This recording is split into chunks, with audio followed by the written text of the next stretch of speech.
It's the Intergalactic Soul, the Honorable Brother, the Revolutionary yourself, Darius Lockhart, and I'm here to tell you to watch Powerbombshells every Sunday at 1 p.m. Eastern on the Fight Game Media YouTube channel. That's right, every Sunday at 1 p.m., and that's on time, every time, because when we stand together, what time is it? That's right, it's nation time. Hey everybody, welcome to episode 96 of Power Bombshells. I am Sam, that is Mel. We are just two broads talking about the wrestling we watch, and that promo, every time I see it at the intro, it gets me hype every single time. It gets me hype too, and it also makes me giggle because we're not on time. Hey, we're here. We're on time. We are actually. But then I thought about it, and I realized when we mean to. Exactly right. Wizard time. We're on wizard. Yes, time. we're on wizard time. We arrive precisely when we mean to. We actually have. I have some IRL things going on at the same time, so I will let you know in advance. You probably are going to hear Miley. You may also hear some of my family members. We have some family coming in today. Because I guess most of you guys know that I was really sick right around Thanksgiving. My sister got sick. My mom got sick. So we decided to skip my mom's side of the family Christmas party because obviously Sunny is high risk. And then I also have a cousin whose wife is pregnant. So we were like, we don't want to do anything to risk anything getting sick or anybody getting sick. And so my family, I have some family members who were going to be, they live about 45 minutes away, and they were going to be in the area today. So they're coming by, and there's some children who would like their Christmas gifts. So they are on the way in this horrible rain that we had. We were in a bunch of rain last week driving to Durham, which we will get to. We are going to talk. I was worried about you guys. I was legitimate. I saw that band and I was like, that is right where Nikki and Sam are driving. Yeah. Luckily, I see you tweet and things like that. So it's like, I know they're safe, but JFC. Yeah, we were it rained really heavy last Sunday morning, and then we got a nice little lull about the time that we needed to get on the road. And then like right when we got maybe 30 minutes down the highway, and it was roads completely dry. The rain had not moved in yet, and so we had a good hour or so with no rain, and then we got about 30 minutes outside of Durham, and it just started coming down again. And so and then we drove through rain on the way back after DPW, and then we got about 30 minutes outside of Charlotte, and it stopped raining. So I'm glad it's not today though, because today is not just rain, it's heavy wind on top of that, because we're getting hit with a nor'easter. So I'm glad I'm glad it's not windy. So bizarre. The weather is like it. If global climate change or whatever were a thing, you would think that it was weird that this should be rain and not snow. But hey, I mean, who am I? But I mean, I don't want to say anything too controversial, but It's really wild to see those bands moving across as like rain. Like that should be. It's because my sister all the way up in New England. It's like that should be blizzard, right? And right now, it's just, I hate, like, I'm not going to lie. Like, I know that some people hate it, but it's December, like almost 3/4 of the way through December. Like, I'd rather have snow. The dogs can play in it our easier. snow we usually don't get snow. If we get snow, it's not usually until January or February here now. Oh, well, I mean, yeah, of course, because you're in the Carolinas. We're in Michigan. Right, yeah. So say for us, right now. I was like, no rain. Yeah, I was like, it's cold rain though, because it's like 45 degrees. Cold rain, which is the worst rain. It's the cold rain. Yes, that's what we are dealing with. Yeah, anyway, Miley is not thrilled. My cat is not thrilled. They don't want to go outside. I'm like, well, you have to go potty somehow. Yeah. Mine don't mind. Like, they don't really care about the weather, but it's like, I can't have you guys just standing out in the pouring rain. Like, I know you want to play and do stuff. Right. Mine are more the kids that would play in like any weather, but it's like, but you can't get muddy because you're frustrating when you won't let me wipe your paws off, and I can't just let you run around the house. Like, Paws everywhere. So Right. Let's see. Before we get started, we got some comments. It looks like we have some new people. weather minute. Hopefully we haven't lost them with our Weather Channel corner. I mean, that's actually a good preview because we do have our segments of IRL. Even Yes, Keela and I had some moments last week. I'd like to thank. I was Keela listening. for, I was getting filling ready. in. And I was listening on my phone, which is probably a good thing because on my phone I can't comment. It won't let me. And I was like, it's probably a good thing because I will get distracted if I start commenting. So like we were eating lunch and so I had the podcast playing on my phone and then we were finishing getting ready and I was listening to the show. So you guys did great. And so it was a good show. And again, thank you, Tequila, for taking the hot tag so that I could go watch people hit and kick really hard. And it was for a good cause. We both felt really good about it. We were very excited for you. So she's always a lot of fun. She is so cool. We love her. Well, yeah. She reminded me of my love of Anne of Green Gables. I was like, oh my God. I love that. I was like, and it made me think about, because I picked up some stuff this week that from the library that's like, I mean, I know, yes, everyone, I'm getting on the physical media is so hot right now for, train here. And, but I actually found a Dave Meltzer book that is his tribute book that was put out in 2001. Oh, nice. And it's pretty, I mean, it's a fairly popular book. Even Garrett has one we were talking about in the book channel in Discord. Oh, but cool. It's like in perfect condition. And I have been nerding out over this thing because I'm, of course, I used to hang out in the library as a kid because I'm old enough to remember before the internet, kid. Right? Yeah, I had to go to the library to get in a click hole. Yes. It was a lot. It's been a lot of fun. I haven't gotten past the first few pages just because I was reading the intro and stuff, and I kind of wanted to keep it in the shape that it's in. So I want to make sure I'm reading it in a responsible setting. Sure, of course. It's like, oh, this is fun. I mean, despite what I've been told about girls not knowing or wanting to know the history of wrestling, I am freaking out about this book. I was showing Bob pictures of Owen Hart this morning. I'm like, look. He's like, I got it. Yeah. That's great. He's wearing with Canadian leaves on. That's great. Yay. Not that he's not interested. He's just like, I saw it. You showed it to me 4 times already. But no.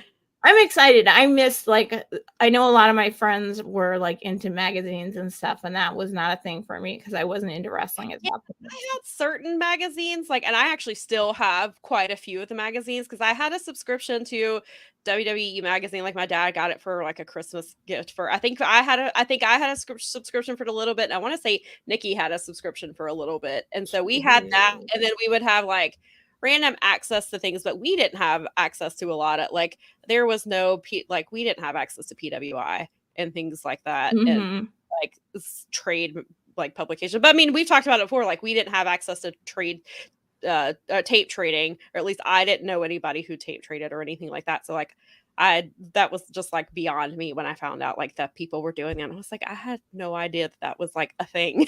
I was I'm sure being in Charlotte, there probably was tape trading going around because obviously with the history of wrestling here, but I when I was in high school, none of us knew that. We just watched what was on TV, which was usually WWE. And then, I had friends who watched ECW, which is, I've talked about this before. I was very not into ECW, which is very funny considering how much I enjoy GCW now. And that kind of death matches and stuff where I still cringe at that stuff and still will look away. But it's just funny because teenage me was definitely not into that at all.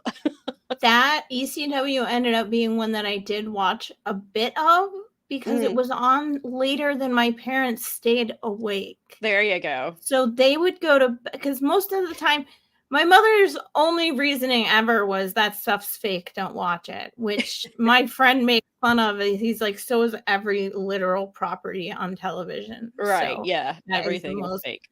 But so when I would watch, it was usually anytime my parents weren't around. I don't think my dad would like cared either way, but my mother was just like, don't watch that. It's fake. And it's like, okay. All right. So, but I would watch it at my so when we would go to like the Providence, Rhode Island metro is where my grandparents were from. We would go to their house and I got to stay in the room that had the TV is when I would get to watch WWE. And usually that's a Saturday night deal. Right. Or Saturday morning, depending on when or both. Right. But ECW was on late and they didn't care. So I actually was a big Taz fan. Randomly, awesome. Which is cool because he actually has connections to this city here in Detroit. So it's like everything comes full circle in wrestling. Yeah, that's very cool. He was one of the guys that like was the last like the Sheik had and training and with it's so cool. Like very cool. Oh, wrestling, you wonderful, wonderful gift. Right? It's amazing. But I've just been enjoying the heck out of that. And I also got someone put out an e-book, an e-graphic novel. Oh, nice. Cam Hawkins and Friends. And it's the 2023 like most important wrestlers of the year. But it's done in graphic novel / like a D&D strategy guide type deal. So it gives you their stats and stuff, which is a lot of fun. And I got volunteered by our friend John in the Discord because Garrett offered to gift it to us. Anyone who, he was like, because Garrett is such a sweetheart and he'll just buy things to support people. And then he gifts them to people like me who can't afford to buy everything. And it's like, oh, this is cool. John totally tagged me and was like, you should give this to Mel, the stat master. And I was just like, all right, you talked me into it. Well, good. That's really cool. You'll have to tell before you read it, please. You'll have to. Well, go ahead. I didn't mean to cut you off. No, just real quick. Like I was wrapping up is like I am indulging in like both current and historical like wrestling media, all different kinds of picture forms because you get the graphic novel on the one side. It's like and I want to get it on the bigger readers. And then, but you get the book on the other with the real photos from like. You should post it to our I love old school photos because I am a nerd. Museums people right here. Right. Yeah. You should post that to our social media, like our Twitter and our Instagram. Post pictures of what you're reading. I definitely will. Or even at the end, or if you want to post at the end and give your little review and post it to our stuff, that would be cool. Right on. That's a good idea. Yeah. We talk a lot in books about, it's not all wrestling books. We talk about all kinds of books.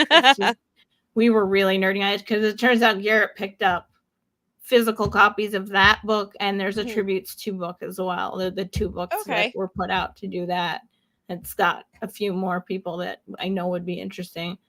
But he's like, I've got those! And we were like sharing like little thingies, but I definitely have been capping them because I haven't. For my wrestling group, there was one small excerpt that I'll even share with you at some point. It was just funny because it was like, oh my God, you guys, this is like the perfect little like Dave Meltzer summary of like in a good way. It was a cute thing where he thanked Mick Foley for writing books, basically. It was awesome. Speaking of Mick Foley, did you see that clip of him from last night? He showed up at a deathmatch show dressed as Santa Claus, and he did I think was that a DDT that he did through some glass? Can't remember who it was now because I saw the clip late last night. But yes, I feel like I may have seen, but if I didn't, I'm not surprised because of how much he loves Santa Claus. Yeah, that's exactly. I was like, oh, this is completely on brand. I have a friend. This is no joke. Because he lives in Long Island. He's local to that area, and he has played Santa Claus on occasion in some of the local areas. And I have a friend whose son was his first. Mick Foley was his first Santa Claus.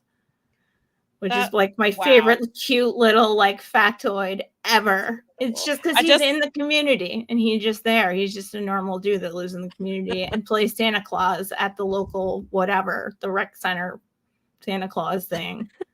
So I just retweeted it. I found the clip under because I was under Power Bombshell, so I just retweeted it from last night. But yeah, so he hit a double arm DDT on John Wayne Murdoch into a pile of broken glass. So if you would like to see that, you can go to Power Bombshells on Twitter, and I'm a big fan of Santa being a badass. I liked that Rise of the Guardian movies where he was like a total badass. Yes, that's awesome. And I was like, yeah, that's perfectly on brand for Mick Foley to do that. So I was happy to see that. There's a place across the border from me in Maine where I grew up called Santa's Village that he loves to go to, and it made me laugh when I learned that on one of the documentaries I was watching, because I was like, I used to, everybody I know went there as a kid. Like, it was something that, because it's right across the border, so right, it was hilarious that he likes to go there. Yes, definitely. So we have a couple new people who have joined the podcast. So thank you, Podcast Dropout and King Reezy, for joining us. We also have the amazing Keela Cash in the comments. And Ed is here, and Nikki and Brad, and Colin is here. So hello. Sorry for the delayed. We're jabbering. You guys know how it goes. Brad, I wore reindeer antlers last week. I wore the red ones. I have another pair if we can do that, but unfortunately.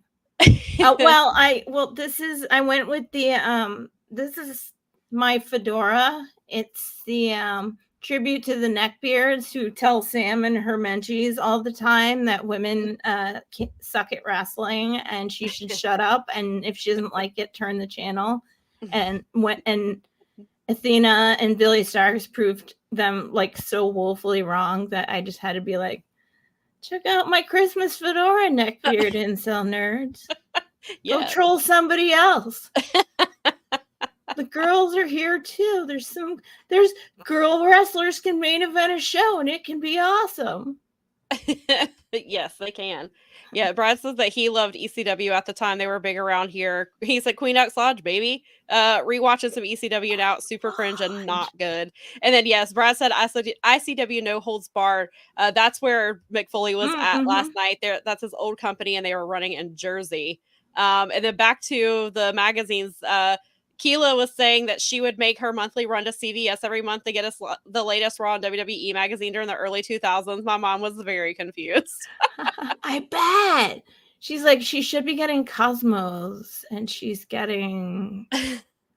Oh, and I was that person who was getting, like, I would have like a variety. Like, I would have like the girl magazines, and then I'd have like the wrestling stuff that was coming in the mail. And I was like, but that's still a general rule, because like last night it was funny. I was watching wrestling and I was drinking sugar cookie flavored tea. And I was like, it was very much like, I'm very much doing like the very girly Christmas stuff. And then I'm also sitting down and watching men beat the crap out of each other and making each other bleed. And I was like, that's very much on brand for me. It means that you have a lot of diverse interests. It means I do. So it means that you're a well-rounded person who can enjoy like men beating each other up and also making Christmas cards. Like, all my Christmas card crap is over here. Yeah, I've got to get my magazines were Entertainment Weekly. Oh yeah, way back. I was subscribed to that for a while. That was like my main one that I would try and pick up. And then sometimes people, like when they would do the like glitz and glam ones, I sometimes like the special TV guides. Like I have the X-Files TV guides and stuff. I have a Lord of the Rings TV guide somewhere, and I've got like I think there's one that was like there was one with Elvis on it that I've got somewhere. Do we need to explain TV guides to the kids? We do. And that reminds me. So I think about this often, but I was watching The Voice a few seasons ago, and they had this 15-year-old contestant, and I can't remember who his coach was, and he was like, I'm going to give you the song Operator by Jim Croce. My sister and I are really big Jim Croce fans. Oh, yeah. Like, hell yeah. This kid said, first of all, I didn't know who Jim Croce was, which I get. He's 15. Right. He said, what's an operator? And I was like, just dear fire me into God. the sun right now. Just launch me into the sun. I am old. These I'm kids. so glad that I have such a good cross section of aged friends, because that would Yeah. that's oh dang. That's Yeah. So I think about that often. I'm like, oh my God. And so then, like, of course, now when I hear the song, that's what I think of. And I'm like, well, Gremlins has been a topic of conversation, and I remember Nikki the first time I felt old was I was in a Best Buy out west when we were living out there, and I wanted to buy a physical copy of Gremlins back when they were out. And I said, do you, and they looked around and they were like, we don't have them. And he literally said to me, we don't usually keep old movies around like that. And I was like, that was it. That was the moment. stake So through your heart. it's so weird how your brain picks the moment. So it's like, I don't have any trauma with Gremlins. I love Gremlins. I'll watch it over and over still. I know every word of Gremlins. That's so funny because I didn't watch Gremlins all the way through for the first time until a few years ago. I think we just didn't have. I just don't know if that was one of the things that we watched when we were younger, and so it wasn't. But Nikki got into it first, and it's funny because she heard y'all talking about Gremlins last week, and she was gonna wear. She's like, "Oh, I should wear my Gremlins shirt today," but then she couldn't find it, so then she was bummed. So it's a great flick, and I'm so glad. But I think it's different because, even I was saying to Bob today, one of the reasons that I like someone like Tony Romo who explains the game of football. I'm like, kids don't sit down with their parents and watch football the same way that we did. It's just different. It's not the same. It's so someone's not necessarily sitting there explaining the game to you everyone. I mean, some people are, but some people aren't. And so they're learning differently, and you have to kind of adapt the way you want to teach people. And plus, we had a much more limited supply to pull from. Right. So you only had the movies that were out, and that was it. Yeah. That's why you get the culture of my age kids who watch the same movies, silly movies over and over and over again. And it's like, why have I seen Caddyshack 2 so many times? Well, and that's kind of like the worst movie ever. And that's like when people kind of were talking about how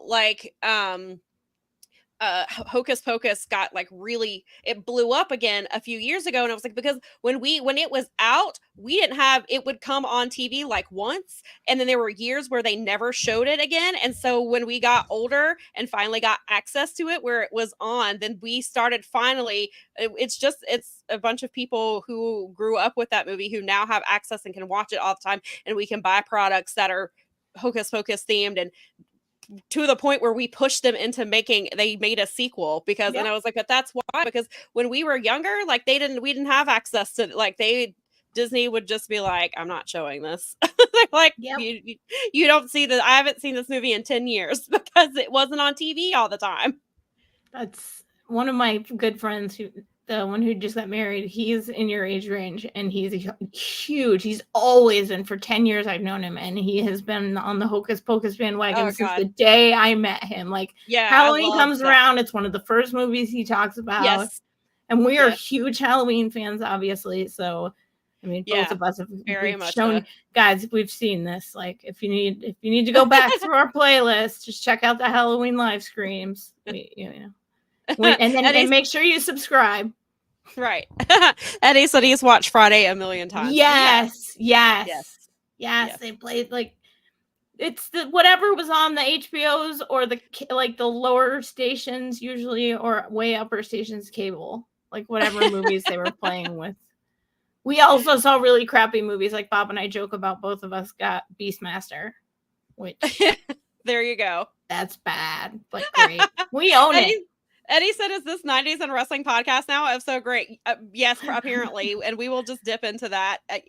And that's the 90s wrestling, or the 90s made me think of this when I was going to say it. I think that's part of the reason I love Ian and Caprice so much, because Ian makes so many references to things that I grew up watching or would watch. And so I think that's part, like, Ian's great anyway. And I just love how he calls things. And he's so infectious, and I just love his personality. But one of the things I've always loved about him is all the references he makes, because I will catch them. Like, he even, like, and he'll throw them in, like, on Honor Club all the time. Like 2 weeks ago, he made a reference to, I think it was it Belle Biv DeVoe? I think it was. Like, he oh just gosh, made, it was. Yeah, yeah. and I can't remember because I tweeted it after he said it, but like, he'll just throw in random things like that all the time, and I love him for it. And so I love him and Caprice so much. And I didn't get to, unfortunately, Caprice was, because he does commentary for Deadlock, and I wish I had had a chance to talk to him last week and just tell him that I think he's the greatest, and that I love it. Is always the highlight when he sings Willow, when he and Ian sing Willow's entrance music. They're the best. They're so great. Like, I love that. Yeah. So Eddie says, or Keela says the 90s rule, best era. And then Eddie says 3 things I love: wrestling, football, and the 90s. See? All right. Well, you have found a good place. Let's face it, like, wrestling in the 90s was super duper good. So there's that factor. There's a lot of 90s kids. I mean, it's just that I was, I'm one of the last, like, I'm on the very cusp of being, I was born in 79. So it's like, I'm right there. So it's like, but I remember a lot of the 80s, whereas a lot of kids who were born in the mid to late 80s or early 90s. Brad said, Brad said, me and an 80s baby sitting quietly in my corner. Yeah, like, I'm exactly. An 80s baby. Yeah, I'm an 80s baby too, but I was coming of age a lot, or like a lot of it in the 90s, and like I experienced all this. My sister is just a few. I mean, she's an 80s baby too, but she's late 80s. So, but we were growing up with all of this stuff in the 90s. So. Yeah, it's fun. I love it because one of my favorite things to do is to tap how you experienced it. So I'm always like, I know what it was like for me, because I was the perfect age for the Monday Night Wars, because I was college age. I did the dorm room thing. I had the N64, all of it. We played GoldenEye and watched Monday Night Wars. Like, my friends had it set up so that there were 2 TVs in their dorm room, so we could watch, and they subscribed to cable. It's like, wow, you guys can afford, like, and it would be a thing. We would all go in their place and we would like watch both sides, and you'd have everyone in the dorm room was like either team WCW or team WWE, or like the people that were like the fence sitters that would like mess around. I mean, we drank our Powerades, man. We had our what, stacker 25,000s. Like, I was there. I lived it.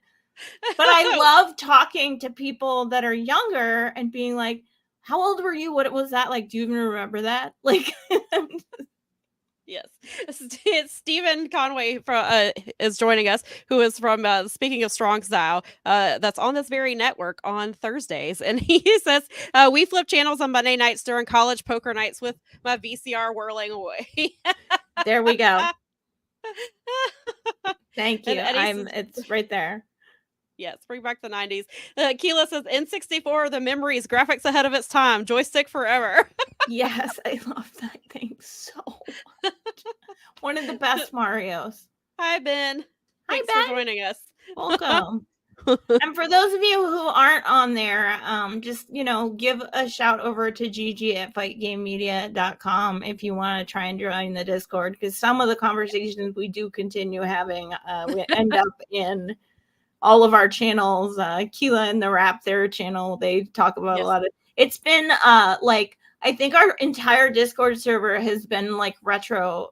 It's been like retro week a little bit. I think maybe it's partially the holidays, but it's like in every channel we're talking about like OG stuff from the stuff. And it's like playing old games in the games channel and watching old movies in the movie channel. And they're talking about like funny old tech stuff the other day. I was just like, it's just that, and I think that's okay. It's good. It's like a healthy time of year, because that's what this time of year is for. Right. And, for nostalgia. And I mean, well, that's healthy nostalgia. It's when it gets in the way of, this is the time of year where nostalgia is supposed to be like, everyone indulges in, like, that's what it like. It shouldn't be stressful. It should be fun and nostalgic, and you should be watching Gremlins and Die Hard and Christmas Story or whatever the heck it is that your family watches. That my cousin Matt and his dad, just because they used to do it, they watched Jingle All the Way every single year. It's the silliest thing in the world. It's the Arnold Schwarzenegger movie. Oh wait, what was it? Oh, Jingle All the Way. Jingle All the Way. I watched it like once and I hated it. I did too, and then we rewatched it as adults, realized how hokey it was, and also how like it's got that like anti-capitalist like Cabbage Patch Kid, fat, Tickle Me Elmo. I was there for all the big toy fads, man. Oh yeah. My sister had a rain check on her Tickle Me Elmo. I remember. Really? Santa left her a rain check. Santa left her a rain check. Because it was on order.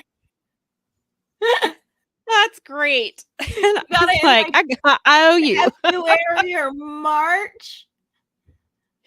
Hey, I had a friend who made a killing because she, in like April that year, we saw one in the toy store, and it was a KB Toys, if anyone even knows what that is for anyone.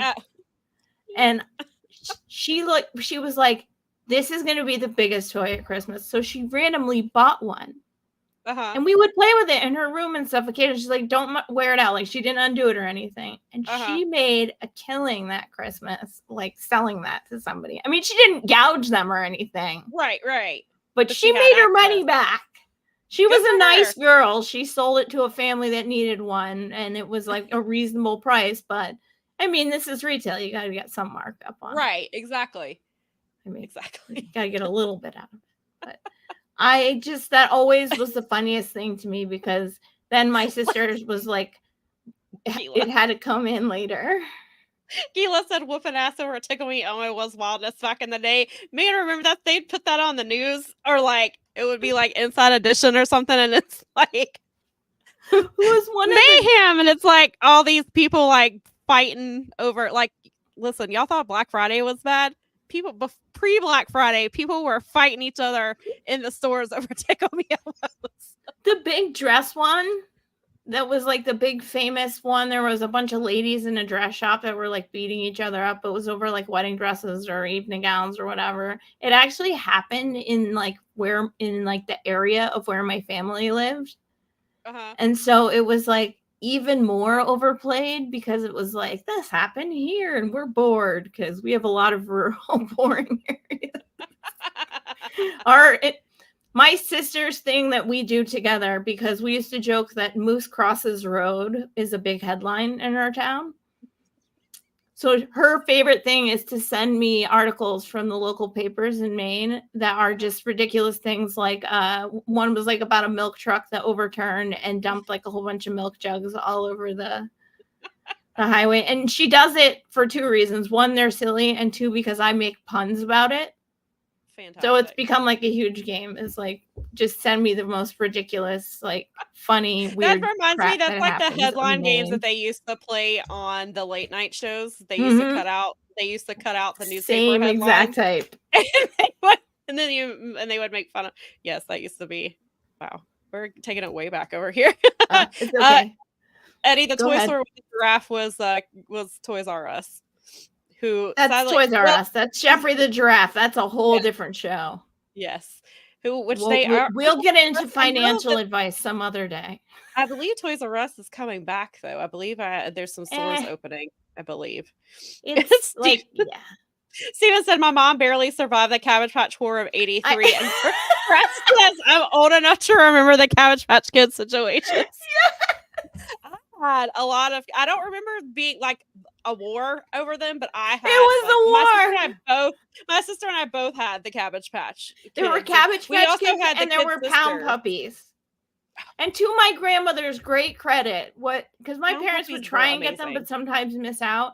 But to my grandmother's great credit, she would like make us, like, she would try and make what looked like a Pound Puppy. She would make a stuffed animal for us that was like a Pound Puppy, and she would make like dolls for us that were like Cabbage Patch dolls to give us. Either while we were waiting for the restock in the early part of next year, or just because like my parents weren't going to be able to get in on that. That's awesome though. That's so cool. So it was like, all right, I give her a lot of credit. Like I look back and I'm like, cool, but it's okay because they were trying to keep us. It's just at some point you have like no access to the thing and you live in a small area. And if you don't get to the big city quickly, you're just not going to get in. Right. Steven said, "Oh, there were battles, Sam. There were battles. Those were the Cabbage Patch Kids." And yes, Eddie, I do remember Beanie Babies. I actually still have some. I have Beanie some. Babies. I have Beanie several Babies of them huge. still. I have some baseball related ones. I've got a couple Halloween ones. I think I've got some Christmas ones. I have a panda still. I have a manatee right here on my bookshelf. I think my sister still has it. I think one of the only ones I ever remember buying. I'm sure I bought others because my friend was into them, but I bought her one. It's because my nickname for her, because she was my little sister, or she's taller than me, but I would call her Teeny Weenie, and it just got graduated to Weenie. And we found I'm sure she loved that. We found a wiener dog one whose name was Weenie.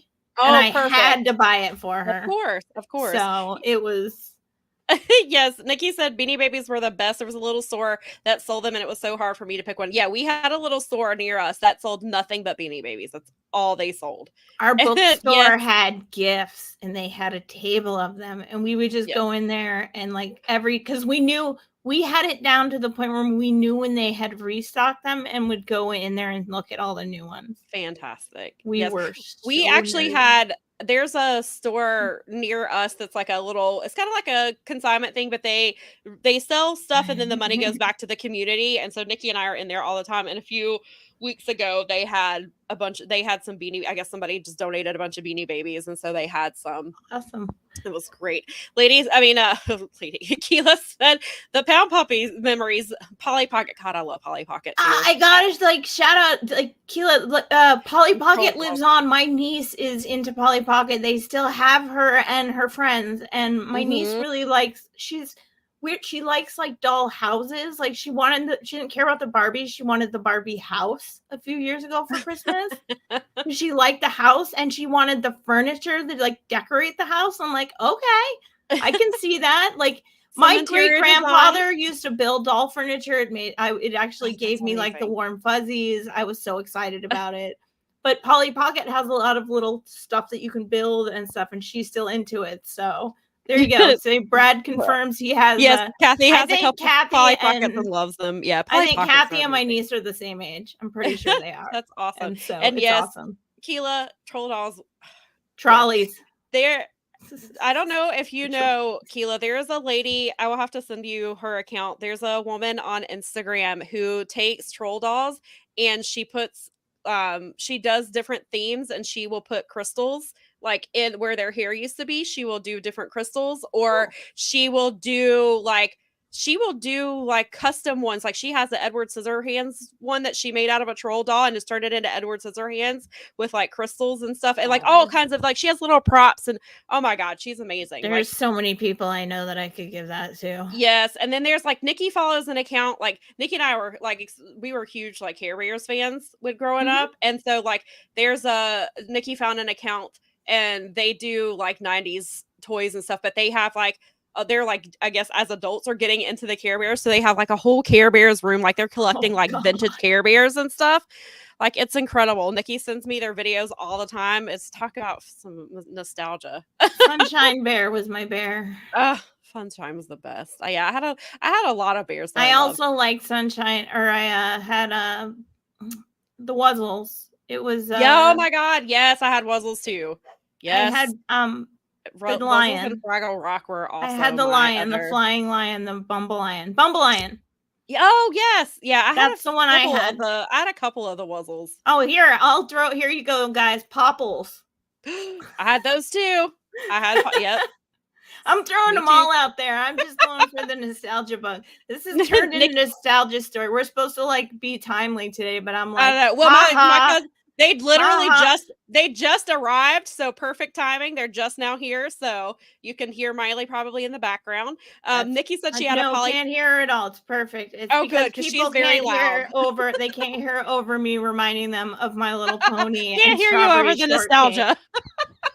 Nikki said she had the Polly Pocket board game that she loved. Eddie said, "Thank you guys for talking about the '90s toys that takes me back." Man, this Get has some been Hot fun. Wheels. I have Hot Wheels too, and I had Legos. Yes, Brad says Kathy is a huge Lego fan. She's been on the Lego Friends collection, but she also has the Lego Mario sets. That's awesome. Nice. Oh, I love Legos Mario. were It's like fun. my favorite. Like I never got super far. Like I played with them, but I didn't get into like this. Me Like the either. stuff that they have now is incredible. Like that's so awesome. I never got Transformers because they weren't like. And this is like I had Transformers. I played. I had a couple Transformers. I did watch Transformers all the time. I used to watch He-Man and She-Ra. My cousin and I used to play He-Man and She-Ra in the backyard. We would use sticks like as swords and keep them in the back of our shirts. And then we would do that. We played Barbie and like we were into Jem and the holograms. Yes. Also, yeah, I had that one. I did get lucky on my parents finally upped their game and they bought me the stage.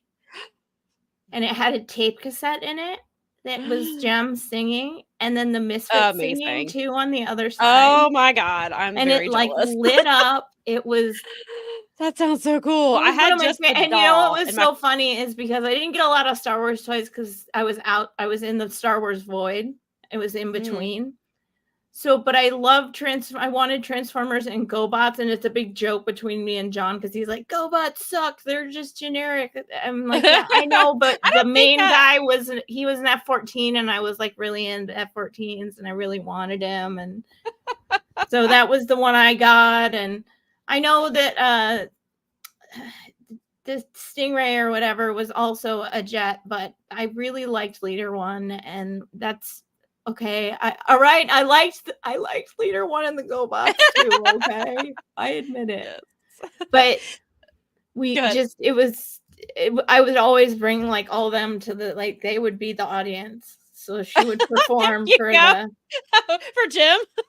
Jem and the hologram, whatever. Yes. Like I think I had one other hologram would perform for the robots and the strawberry shortcake. As they should. And the My Little Ponies. Oh my God, I love strawberry shortcakes. Strawberry shortcake. The original one, not this new. I wish they would. I'm like, please stop updating them. Yes, the one that smells. Yes, exactly. Okay. And then Keela said Lisa Frank has entered the chat. Man, Lisa Frank. I found out she's a terrible person. However, no. Well, that's okay. We can separate the art from the artist. Straight up, she's straight up awful. Like I found out how her and her ex-husband are like psychotic. There was an article that came out about how they treat their employees a few years ago. But prior to that, like, oh God, love Lisa Frank. Like I had everything: stickers, folders, trapper keepers. Yep, love my trapper keeper. All kinds of stuff. Anything with Lisa Frank. I had coloring books. My sister was and that was also because I grew up like I loved pandas like from a young child, and so Lisa Frank had pandas, and I could and I was like, and so I was very excited because I was like, yay, somebody else knows what a panda is. That's my sister. You're like, you guys are close too.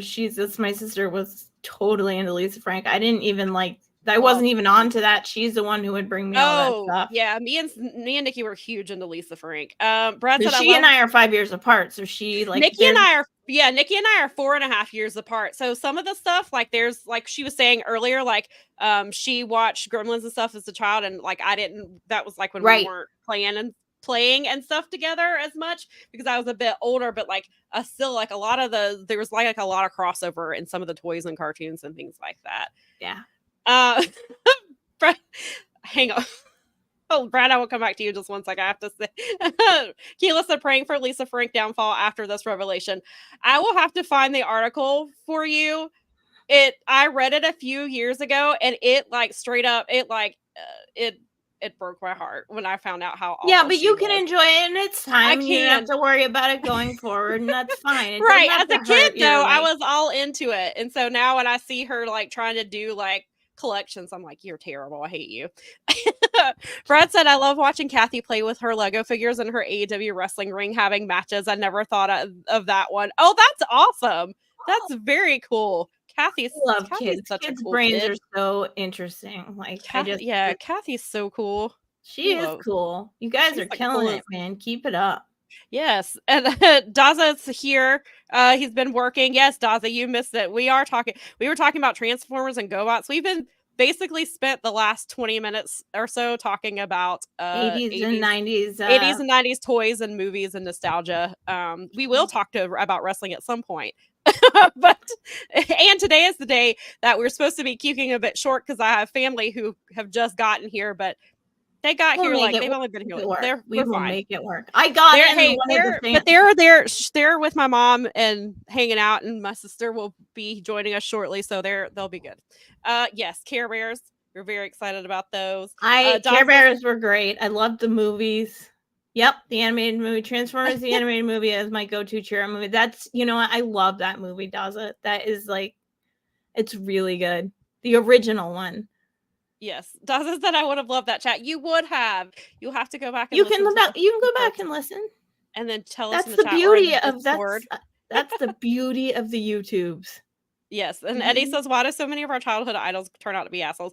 Eddie, that is a good question. Because people, what it is. But now we have the internet. Now we know that they were assholes.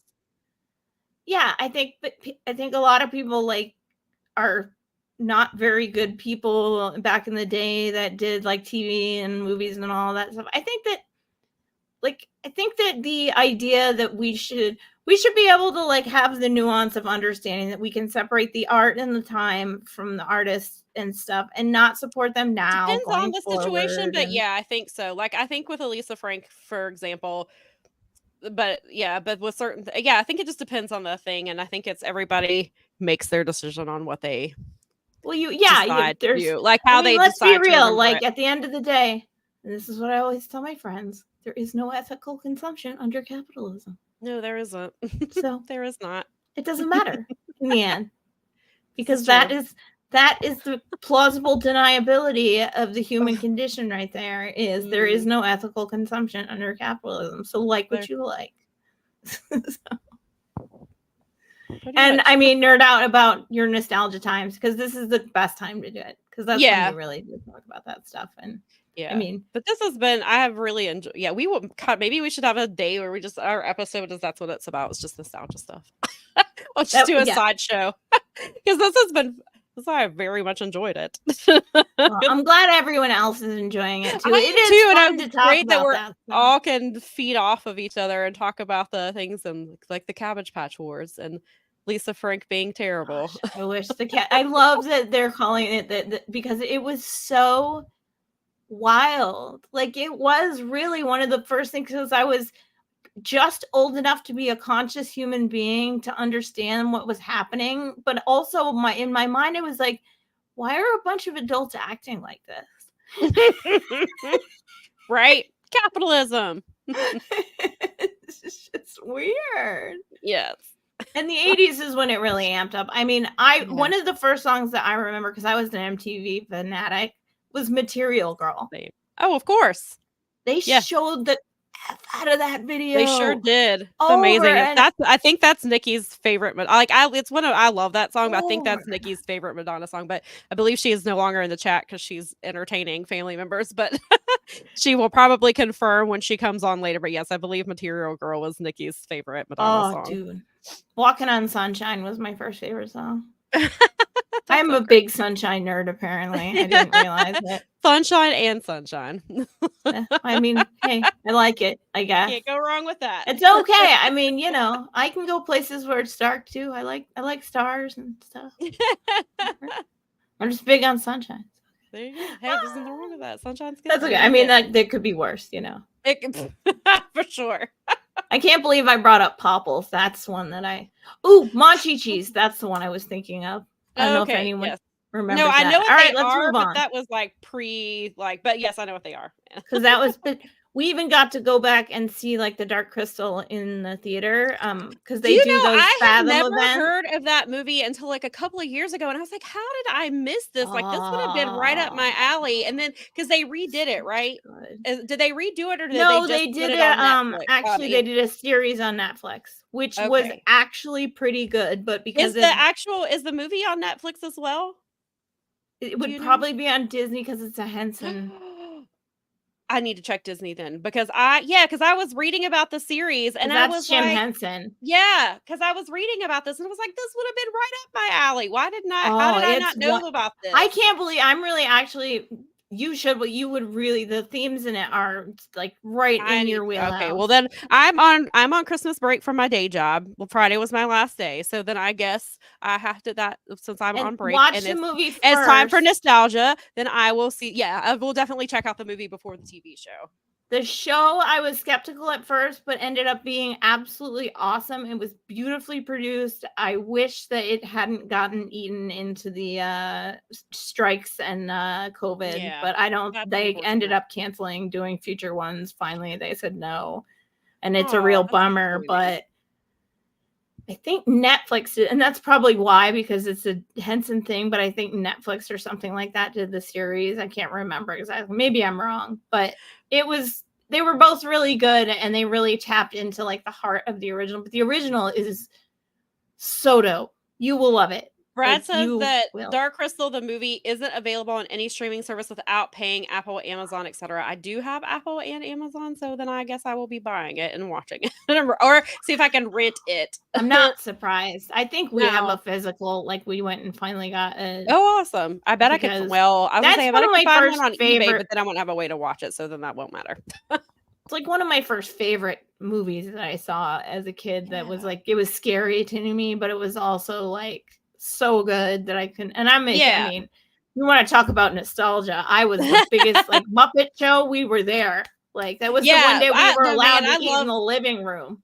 Yes, I love the Muppets, and I had like the Muppet and I love Muppet Babies, and then we had the book like Muppet Baby books, and then like Nikki she's like a huge Muppet Carol Christmas fan. Oh, Muppet Christmas Carol is on my list of must watches this time of year. Oh, she loves it. She will. It's She will amazing. come. Sure, she will It's come one tell of you. this. I said this last week to the guys that were listening, and I think I got an agree.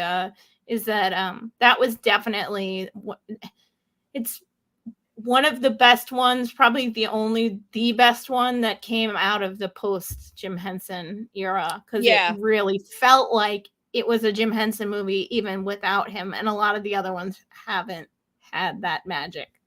Yeah, Dawson said the first album There you he owned go. was the Muppets album. That's amazing. And Brad said that "Open Your Heart" is probably his favorite Madonna song, mainly because I love the music video. "Open Your Heart" is a good song. My favorite. I have three. Of my favorite songs from her, right? Because that was funny because we were talking about it on. Actually, we had this conversation on Twitter like a couple of years ago. Me and some friends did, and then because I think they were. I think we were answering something. So like my favorite song from her has always been "Like a Prayer." I love that song. That is my favorite. And then Take a Bow is right up there. And then This Used to Be My Playground is also, especially because This Used to Be My Playground is in a league of their own. And it's in that, and I love that movie, obviously, being a huge baseball fan. So never even thought about that. I love that movie. That's a great movie and a good song. That movie so much. Yeah, it's a great song. That's good stuff. I went to we went to that area. I really wanted to go to Cooperstown when we went. I have not ran in there because of the ladies thing. Yeah, that is on huge, has always been on my bucket list, but it definitely is now because there's a lot, like the World Series stuff is in there now from 2001 or 2021. That's the Braves World Series stuff is in there now. I think Ronald sent some stuff this year because he's the first player to ever do 40-70. He had 40 home runs and 73 stolen bases this season, and no player has ever done that in the history of the game. And so I believe I feel bad that I've gone and you haven't. I want to please, endow it. No, I know. I'm just like, not a bad way. I want to like bring you there now. I went a long time ago because I went to soccer camp near there. So what my parents did was they planned little trips around picking me up and dropping me off at camp. Because I was there for 2 weeks and we were in upstate New York and it was on the way. So we ended up at the Basketball and the Baseball Hall of Fame. And I wanted to go to the Baseball Hall of Fame so bad because of A League of Their Own. Right. Yes. So because I had to see that, and they had upgraded the exhibit as a result of the flick being so big. And so, but I like that stuff. So I don't have to be like a watch it every day kind of person we went to the Liberace Museum when we were in Las Vegas. Like, it was amazing. That sounds cool, though. That sounds really cool. I can only imagine what is in that museum. So Dawson said he did it. awesome. He said I did won't it. spoil it in case you get to go. It's very Well, now that I know awesome. that there is one, I might have to. I didn't know it was actually, to credit to my grandma that we met out there. She was like, "Oh, there's the Liberace Museum is here," and we were like, "Yes, definitely." Of course, that sounds so cool. It was great. Going to So many sequins, Sam. Oh God, I can't imagine. Oh, I need to go. I want to see this. Bring your sunglasses for this. Oh no, Steven says it's closed. Oh no! You just broke me. Well, at least I know now before I made plans to go to Vegas. Oh, but Wayne Newton's house is still open. Oh, that makes me so sad. I'm so glad I got to do that now. I didn't even know it was a thing, and now it's gone. Oh no, where did they put the sequin? That's what I was saying. Where did all that? Where did they put the sequin car? Where did it go? Oh my God! Of course, there was a sequin car. Yep. Dawson said he did a YouTube video of his top 111 movies. A League of Their Own is on there. I love that movie. Has to be. It's an and Steven says Cooperstown is absolutely as great as you'd think, Sam. Oh, I'm gonna need I think that's gonna have to be a trip where I can. I mean, I'm sure I could do it all in one day, but I'm gonna be one of those people that wants to look at literally every single thing that's in there. And if you're up in that area, that's like in my like when you're in that area, you're in my neck of the woods. So I mean, right. That's not that that's part of. We drove through that part of New York to get to where we went this year to go to fairs and stuff. So that's because I looked a few years ago into going when Chipper Jones was getting abducted. And so I was looking to see, I would have to fly into New York City. And then I think it was like an hour or it's a hour and a half drive, I think, to get there. Probably about 2 hours once you get out of the city. Yeah. And then I was and then there was the hotel and the tickets. And we were like, this is not a good time to try to go. I will go. I was I should go when somebody is not getting inducted. Yeah, Steven said you can fly into Albany too. That would probably say there's gotta be Syracuse. That would make more sense. That's only it's in Syracuse, Cooperstown. They're all near each other. My camp was in this place called Oneonta or something like this. It's right there. Right. It's all upstate New York area, Buffalo. Right. Yeah. Whatever. It's very. I call that part of America almost Midwest. Mm-hmm. Northeast because it's so close to the Great Lakes, it almost starts to bleed. It starts to they've absorbed a bunch of our stuff, our culture into their they one of our hot sauces, it's one of our regular hot sauces is a staple there, but they call it Michigan sauce. They don't call it by its actual name.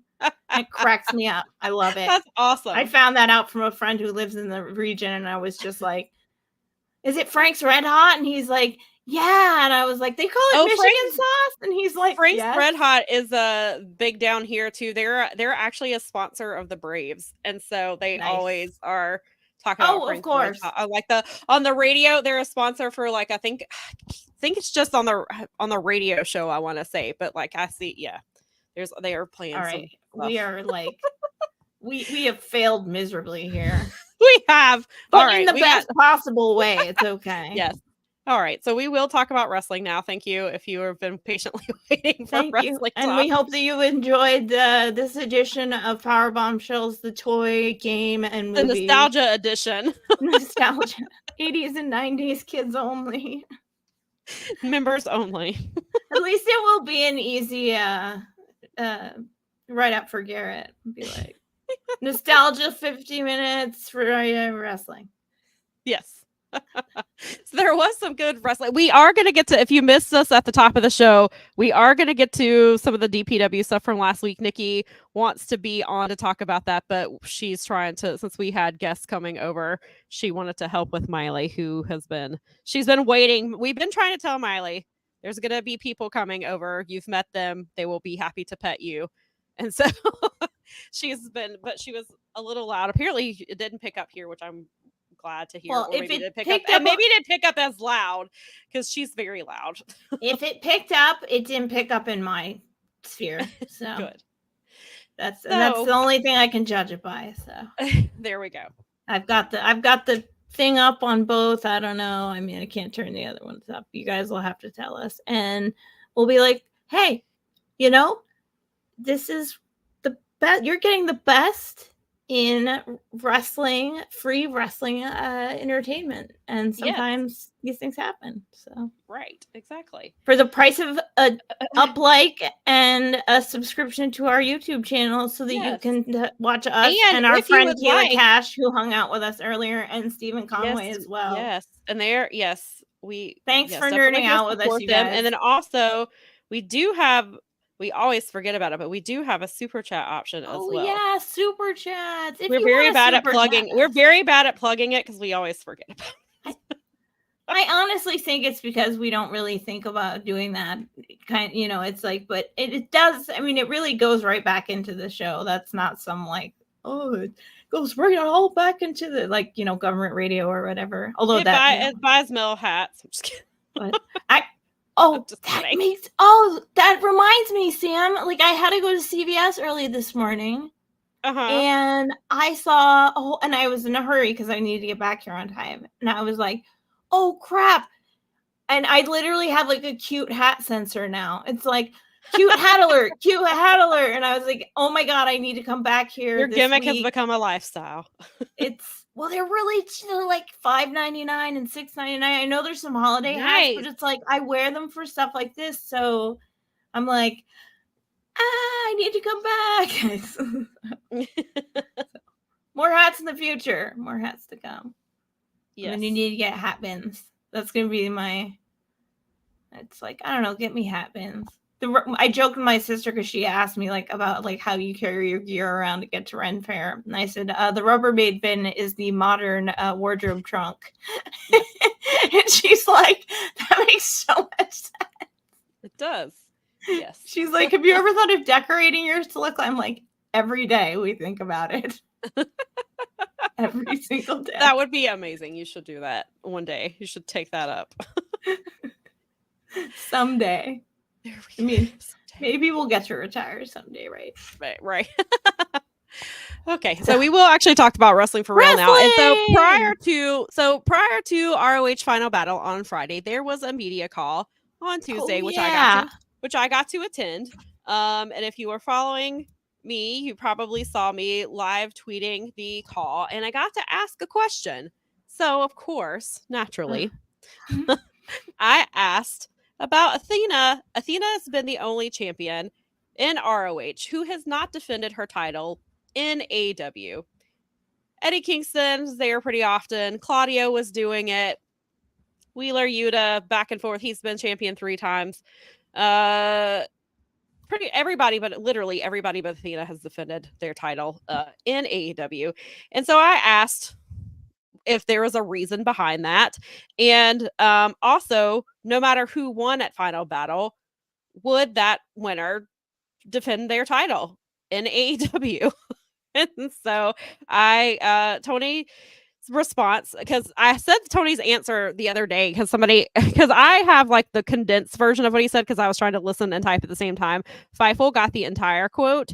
And let me just tell you, some of those responses and quote tweets from that tweet were making me laugh.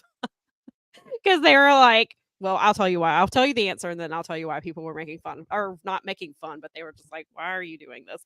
So yeah, so Tony just basically says it was his response. Maybe an answer is not the correct term to use, but he said Athena is a great ambassador for ROH, and her work has been great for ROH. He's open to her working in AEW. Both women will be a great wrestler for AEW or ROH. Athena has been an anchor.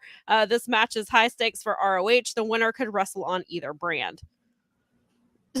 So there are a lot of replies saying, my guy, you're the booker. Like, you can. Somebody was like, Tony Khan should talk to Tony Khan about this. And so there are a lot of quote tweets about this with Fightful having the full quote. But yeah, that was basically the gist of it, was that, and again, like we've talked about this many times, Athena is the anchor of ROH. She is the star. It is her show.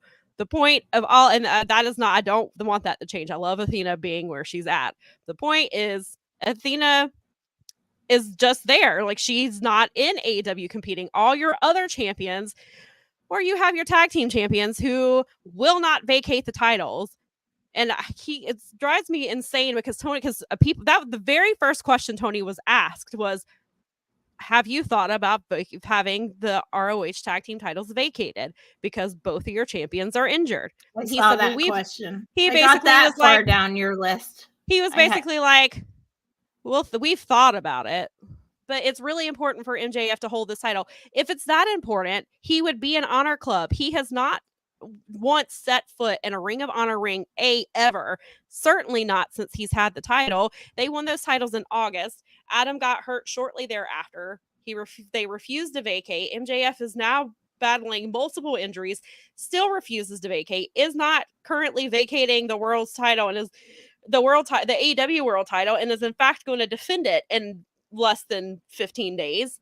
And it's super frustrating. And then so you have them, they won't even defend their title, but you can't have Athena go defend hers on AEW television.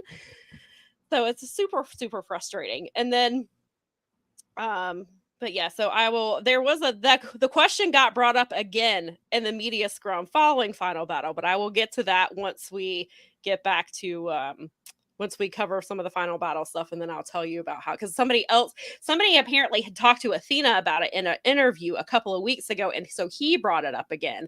So it got brought up during the scrum following Ring of Honor, following Final Battle on Friday, and there was she had her own thoughts, and Tony actually, I don't know if he meant to, but Tony answered her first, and then Athena kind of followed his lead. So it was just. So I'm done asking. Like, he overtalked her. I don't think he meant to. I don't know if he realized the question was directed at her. I think because Tony was sitting there with her. So I think that Tony thought it was for him at first, and then maybe as he was answering realized that I think this was for Athena. I don't think that he was trying to talk over her, but I don't know.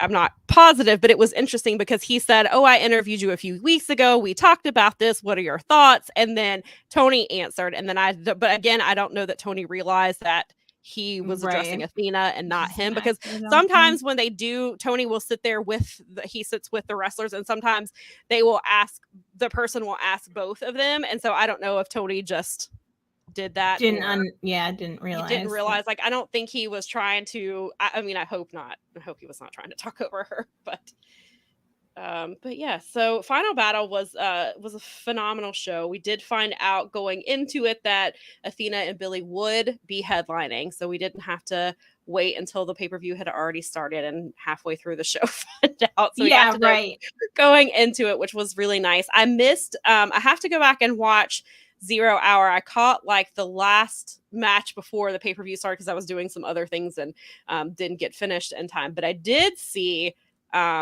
so I saw the match was Daniel Garcia versus Blake Christian. And Blake Christian hasn't been on ROH in a while. So I was really glad to see him. But he basically, like Nikki said, he was brought in so Daniel Garcia could win a match. Which is true.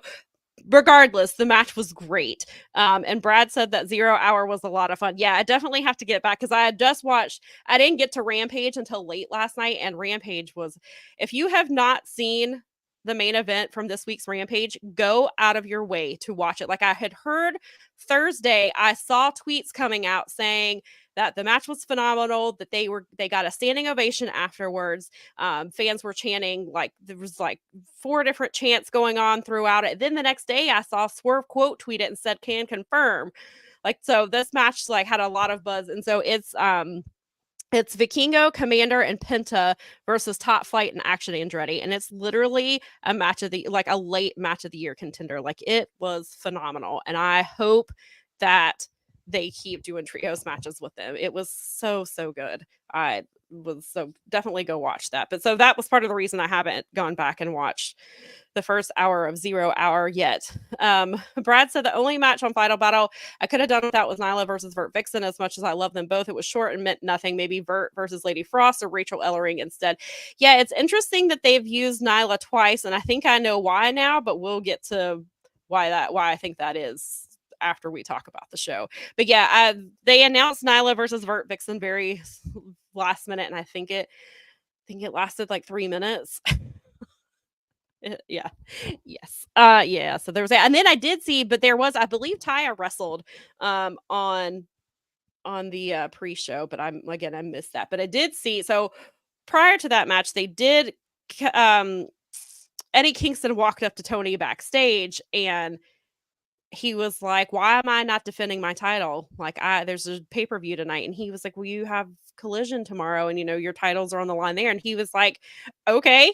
And he was like, "I will take anyone you have." And so Anthony Henry walks into the screen, and Nikki and I lost it. We were like, "Oh my God, two of our favorites are about to wrestle on a pay-per-view." And it was very, very exciting. And we had just seen Anthony at Deadlock on Sunday. And so it was very, very exciting to get that match. Did you watch Final Battle? I did not watch it. I've heard everyone's reviews of it, though. I know all about it. I read the Observer stuff. I have not been feeling so super. No, I knew you were sick. That's why I wondered. Was like, yeah. I don't think I'm gonna get to this. And I was I got to Rampage, but I didn't get to I just wanted to make sure that I was like, am I doing? I was like, because I didn't want to be talking, and then you'd be like, I watched the show too, Sam. No, I would have said something. Yeah. Yes. So you made the correct assumption. You got me. You got me. You totally understood. Yeah. Yes. I know. I a lot of reviews. I want to, of course, go back and watch the Athena Billy match, which I recommend. And a couple of other matches that sound like they would be in my wheelhouse, because I know some of the multi-mans were apparently a lot of fun. And yes, there was a lot of from top to bottom. Final Battle was an excellent show. It was very good. Regardless of how it kind of went in with certain wrestlers not being there. And then some of the matches weren't announced until Thursday night after the show was already over. And so we didn't know, Wheeler Yuta. So he won, if you missed our show a couple of weeks ago, he won the pure title back on Rampage because Shibata had to leave. I think it's some visa stuff, and he was getting that taken care of. So Yuta is the champion, and he did not have a match. And then Thursday night after Honor Club aired, they announced Wheeler Yuta versus filthy freaking Tom Lawler. And I was like, oh my God. So, and again, I just saw Filthy on Sunday as well. And so I was like, oh, hell yeah. It's always fun. And I was actually I was on Lyric she had a live stream on her Twitch and her YouTube where myself and her and a couple other women, we watched back some of Athena's best matches from the year, and we talked about it, but then we ended up talking about all kinds of wrestling and women's wrestling and all kinds of stuff. Good. And it was really cool. But so I was getting some of these match announcements as the show was going, so we were talking about them. We kept waiting for the tag team titles to be vacated. They were not.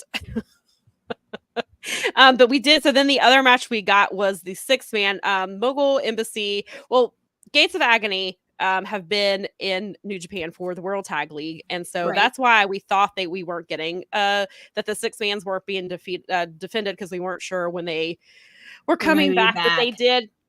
So the Mogul Embassy defended the 6-man titles versus TMDK, but this version of TMDK was Shane Hayes, our guy Bad Dude Tito, and Fujita. Yeah, I was gonna say it was Kosei Fujita, isn't it? Yes, it was. That's so awesome. Yeah, it was so cool. That was one of the ones I want to go back and watch because I love those. It's a really fun match, and I'm glad they let Tito get some stuff in, which was really cool. And Fujita got in. Poor Fujita ate the pin, of course. That's why he. I mean, that's kind of why he was in the match. Yeah, that's kind of why saw a lot of people. I love how every time somebody sees Bad Dude Tito, it's like every time he wrestles, a whole bunch of people are like, "This guy's awesome." I'm like, people. Mel and I've been saying this since episode 1, everybody, or however soon whatever. Whenever we started talking about Strong, we were seriously. We've been on the Tito train for a very long time. Welcome aboard. There's plenty of room. But we love that dude. And he is, as Brad said, he is in fact a bad, I think it was Brad, somebody in my timeline was like, he is in fact a bad dude.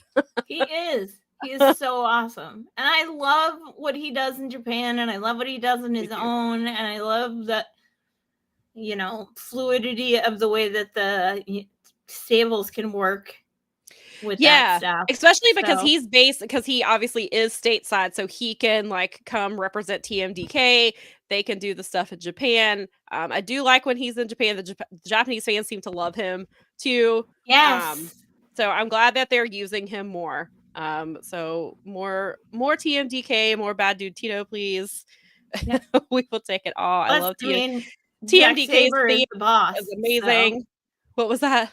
I said, plus Zack Sabre is the boss, and we all love him. Yes, exactly. Come defend your TV title. He totally just took over and like became the boss because he said so. Did. This is one of my favorite things in the whole life. It was funny because Nikki and I were talking about it the other day. I was like, remember when the TV title was created and it was supposed to like put all these different people over? And it did. But I was like, Zach is the first champion and is still the champion like a year later.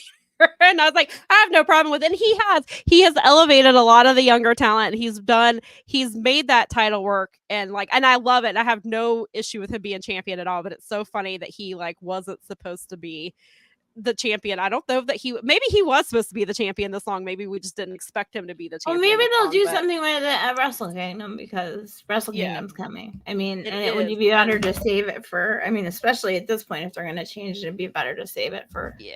Oh yeah. But so I love the TV title. It's one of my favorite titles. It's so much fun. And Brad says that they seem to be using more AEW TV talent that isn't being used in ROH, which I love. It's what should have been done from the start. Agreed. Oh, here we go. Thank you, Steven.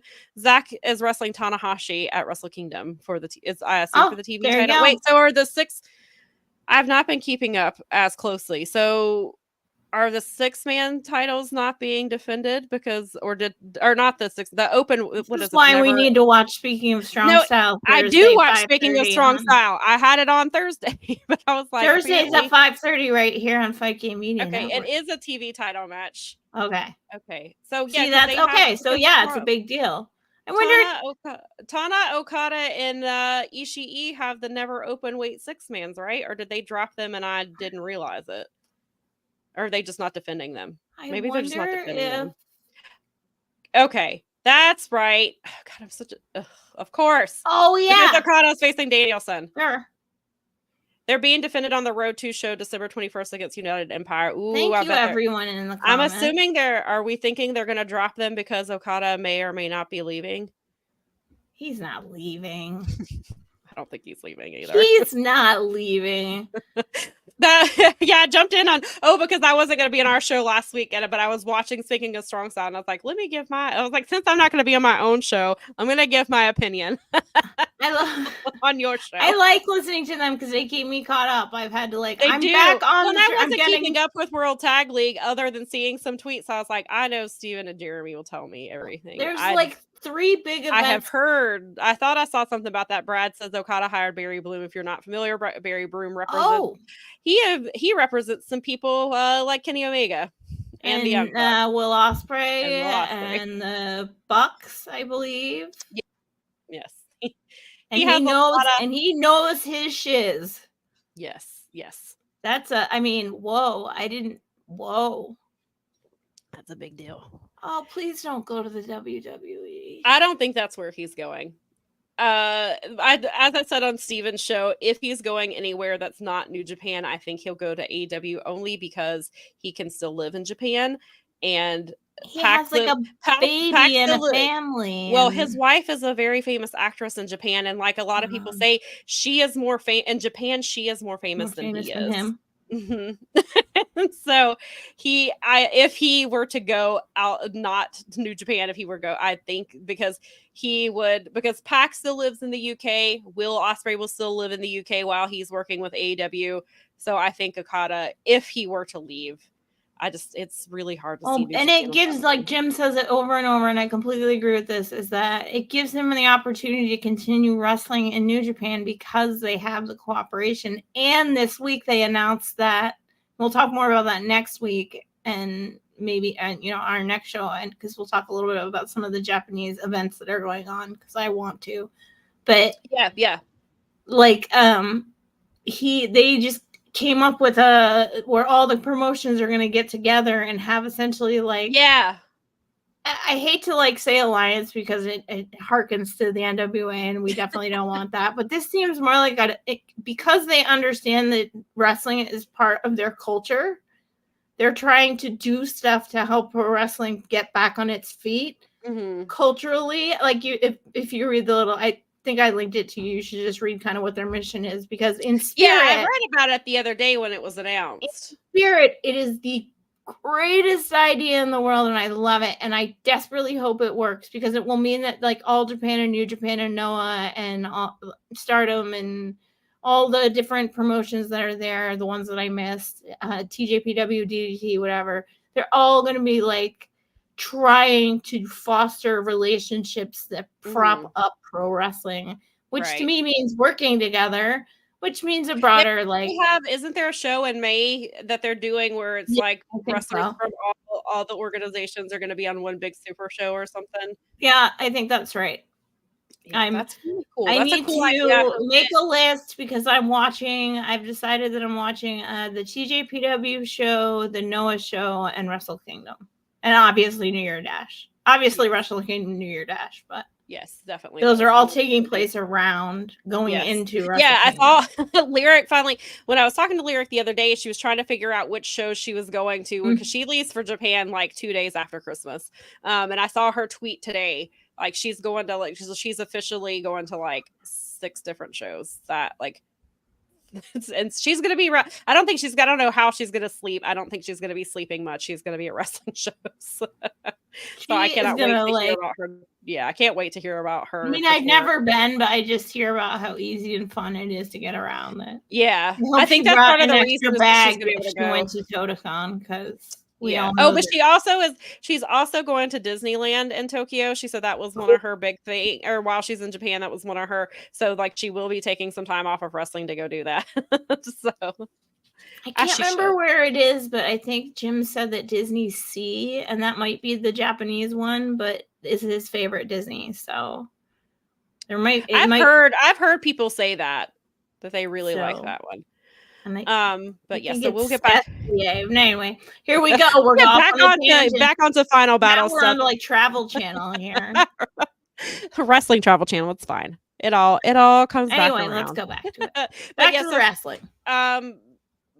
Yeah, so I wasn't gonna go match by match just because we'll be here all day if we do that. But they did have like one of the opening match was really cool. So they announced it Wednesday during Dynamite. They just popped up a graphic and they're like, Vikingo's defending his title against Black Taurus, his AAA Mega Championship. Okay. And which is awesome. Black Taurus was an Impact for a while. He lost a lot. Unfortunately, he never held any titles over there, but Black Taurus is awesome. Like I was really happy that this was happening. If this person was auditioning for a job, I think they nailed it, because Black Taurus was incredible. He went toe-to-toe with Vikingo. He's a bit older than Vikingo. I believe that Black Taurus is in his mid-30s and Vikingo's like 24 or something like that. He's really young, but he went, and Vikingo, he moves fast. He's very quick, and just Taurus was right there on him the entire time. Like this match was incredible. If you go back and watch Final Battle, watch that match. It was very, very good. I'm hoping this means more Black Taurus and ROH. He's very good. The match was incredible, and I fucking love Vikingo. Like this man, like I should not be as impressed by him. Like he always does something and it surprises me or blows my mind. Like there was a clip of him last week and he like did a cartwheel on the top, like off the top rope or something, and I was like, I'm just always just impressed and in awe of him every time I see him. And if you get the chance to see him live, please do. I saw him with GCW in January. He wrestled Gringo Loco in the main event, and he and Gringo Loco have such amazing chemistry. They've been wrestling and I think they went like when GCW went to Australia, I think he wrestled him. They wrestle each other often, and they have a lot of really good chemistry together. So, but yeah, definitely go make sure you watch that match. The TMDK match was very good. I think that actually may have been the second or third match.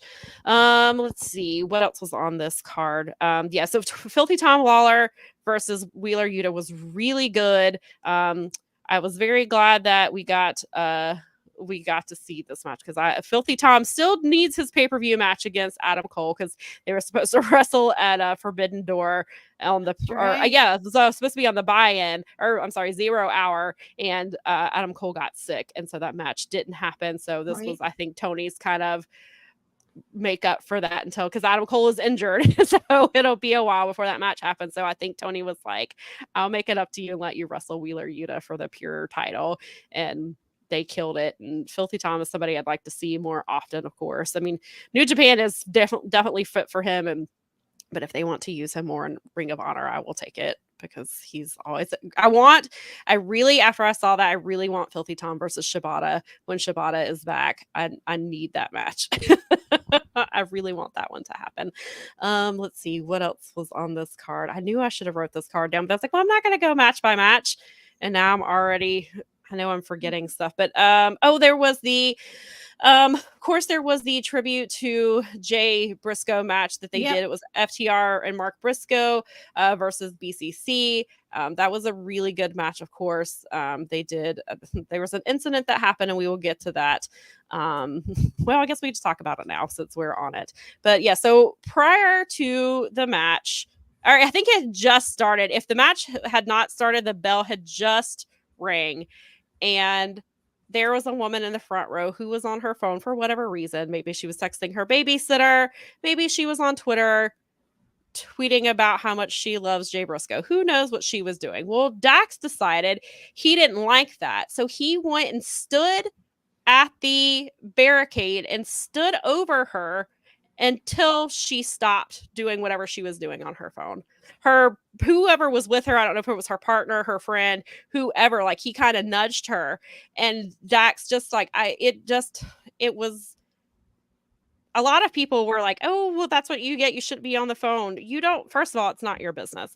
Second of all, having a man standing over a woman and intimidating her until she does what she wants is really shitty. It really bothered me that he did that. And then on top of that, it was the wrong time. And maybe, so some people were like, those are usually where the comp seats are. So maybe she wasn't a wrestling fan. So in that case, maybe she doesn't know who Jay Briscoe is. Maybe she doesn't understand the gravity of this match and the importance of it. But even if she does, regardless, and there's no way for Dax to know that. The whole thing was completely uncalled for. He looks like it. He looks like an asshole. And it was, I can't. If a wrestler did that to me, she didn't say anything, I probably would have flipped him off or told him to fuck off, because you don't get to tell me you can't tell me when I can and can't use my phone. I don't like the intimidation factor of this. That's what really bothered me, because this is like something that I don't think, and this is not like, I'm not trying to be mean, I'm not judging, I'm saying that because the vast majority of wrestling fans are men, of course their reaction is going to be, well, she serves her right, or all this. It's like, right, because you've never been intimidated by a woman in that way, or very few. There are very few times in life where you're going to be, for a lady, that's like a common occurrence. Like, men try to intimidate and bully and do stuff like that out in public all the time. And so and this is like, you're a professional.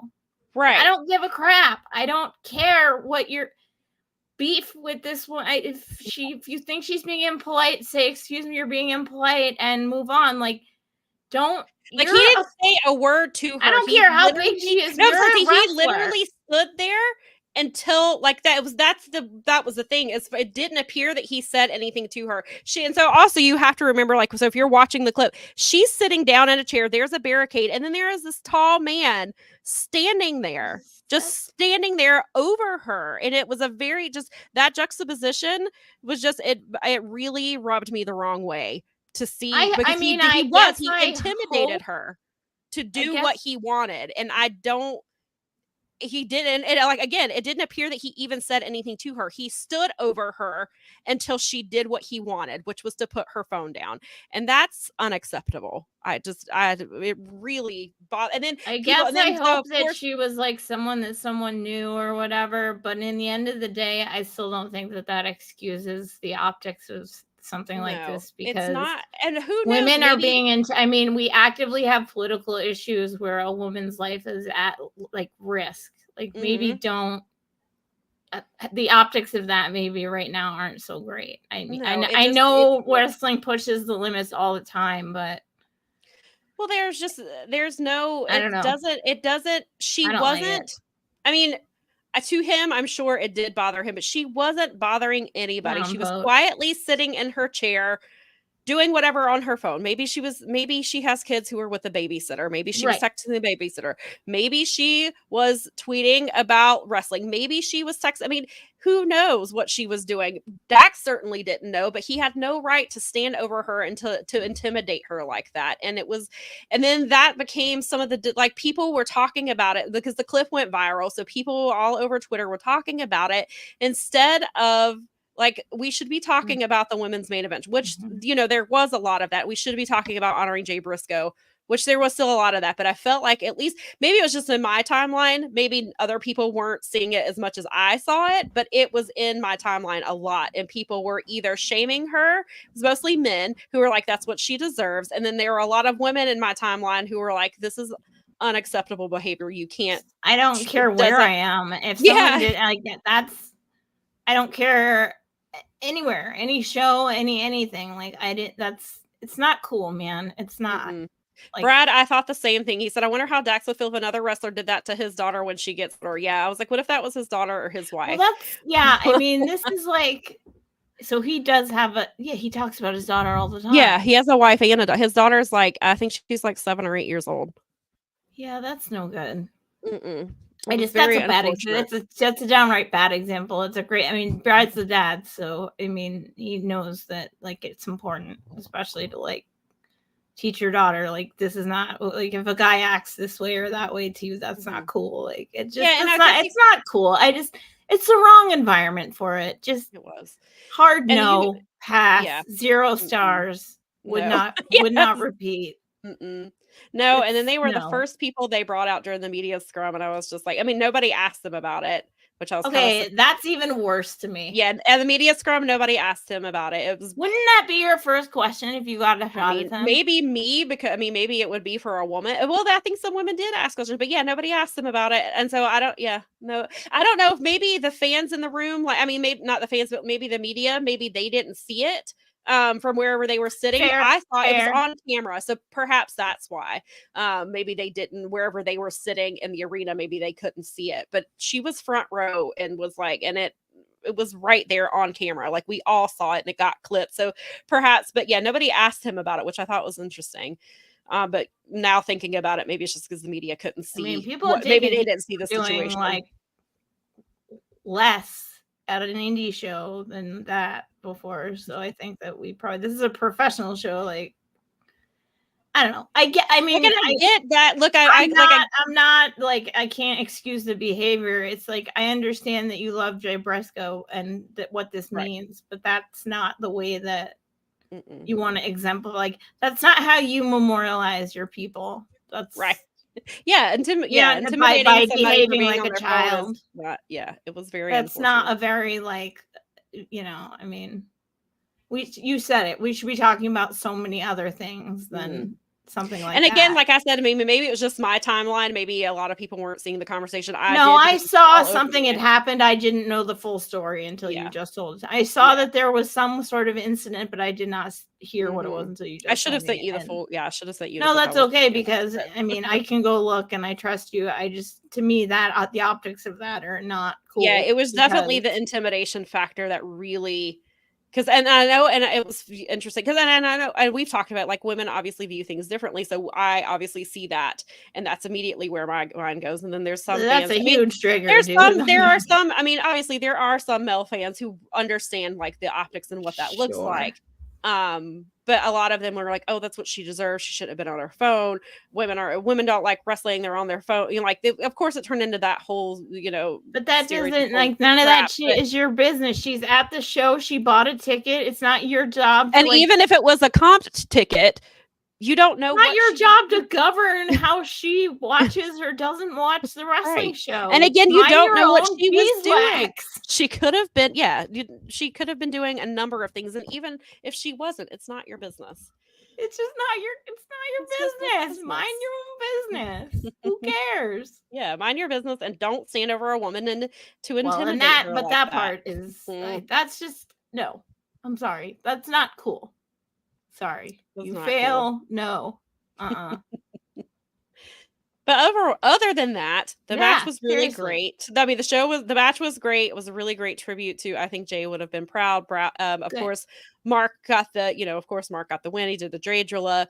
He spoke into the camera and spoke directly to his brother, of course. And so, yeah, it was nice. It was a nice moment. Other than, and it was funny because they tried to stop the match for a count out, I think, because people were not in the ring, and Mark grabbed a microphone. He's like on stage, he grabs the microphone and he tells the referee, he's like, you must have bumped your head. We are not in this match. And he was like, it's anything goes. This man goes running off the side of and like dives off of the stage. And it was great. It was a great moment. And awesome.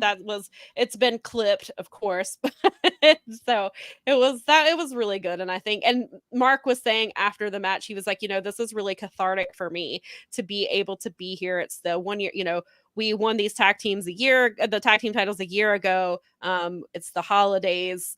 The 1 year anniversary is in a few weeks. And then he explained like the WWE comment that he made where he got upset by the tweet. And he was like, it hit me the wrong way. He's like, I'm still grieving.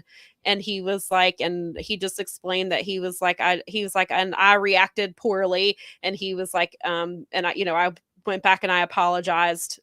He was like, because I shouldn't have reacted the way I did. And he was like, it really wasn't that big of a deal, but it's the timing of everything. It was because the day that tweet that WWE on Fox sent out was the day, it was the 1 year anniversary of them winning the tag titles for the last time. So he was already emotional.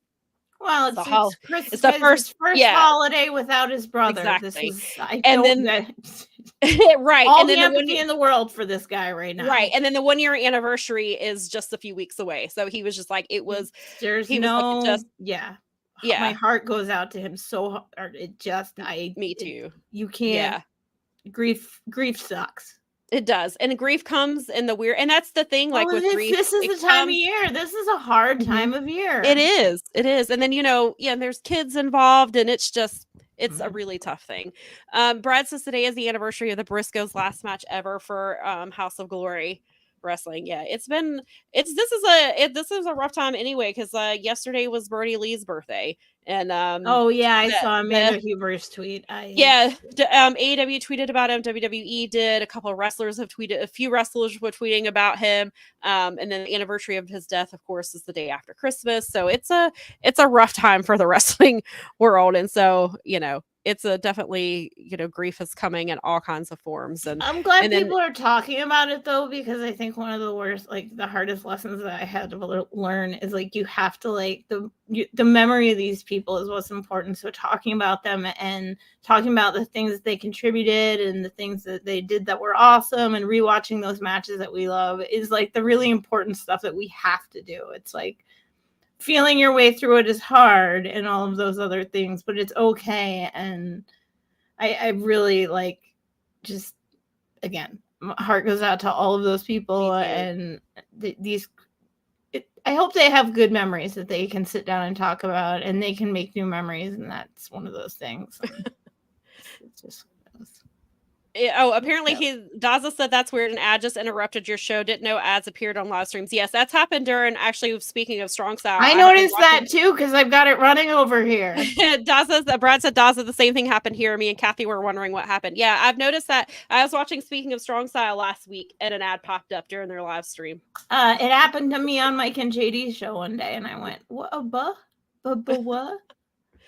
I mean, but in my world, it's like, I gotta let it play because I love them. All right.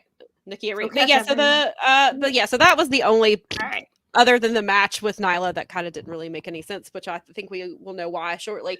Daza said, "Have some respect, YouTube." Yeah, exactly. The algorithm is a jerk. It is, and I'm using the nice word that won't demonetize us. I'm going to say jerk. There you go. But yeah, so the main event, of course, was Athena versus Billy. They got 28.5 minutes, which Athena retweeted. she sometimes will retweet.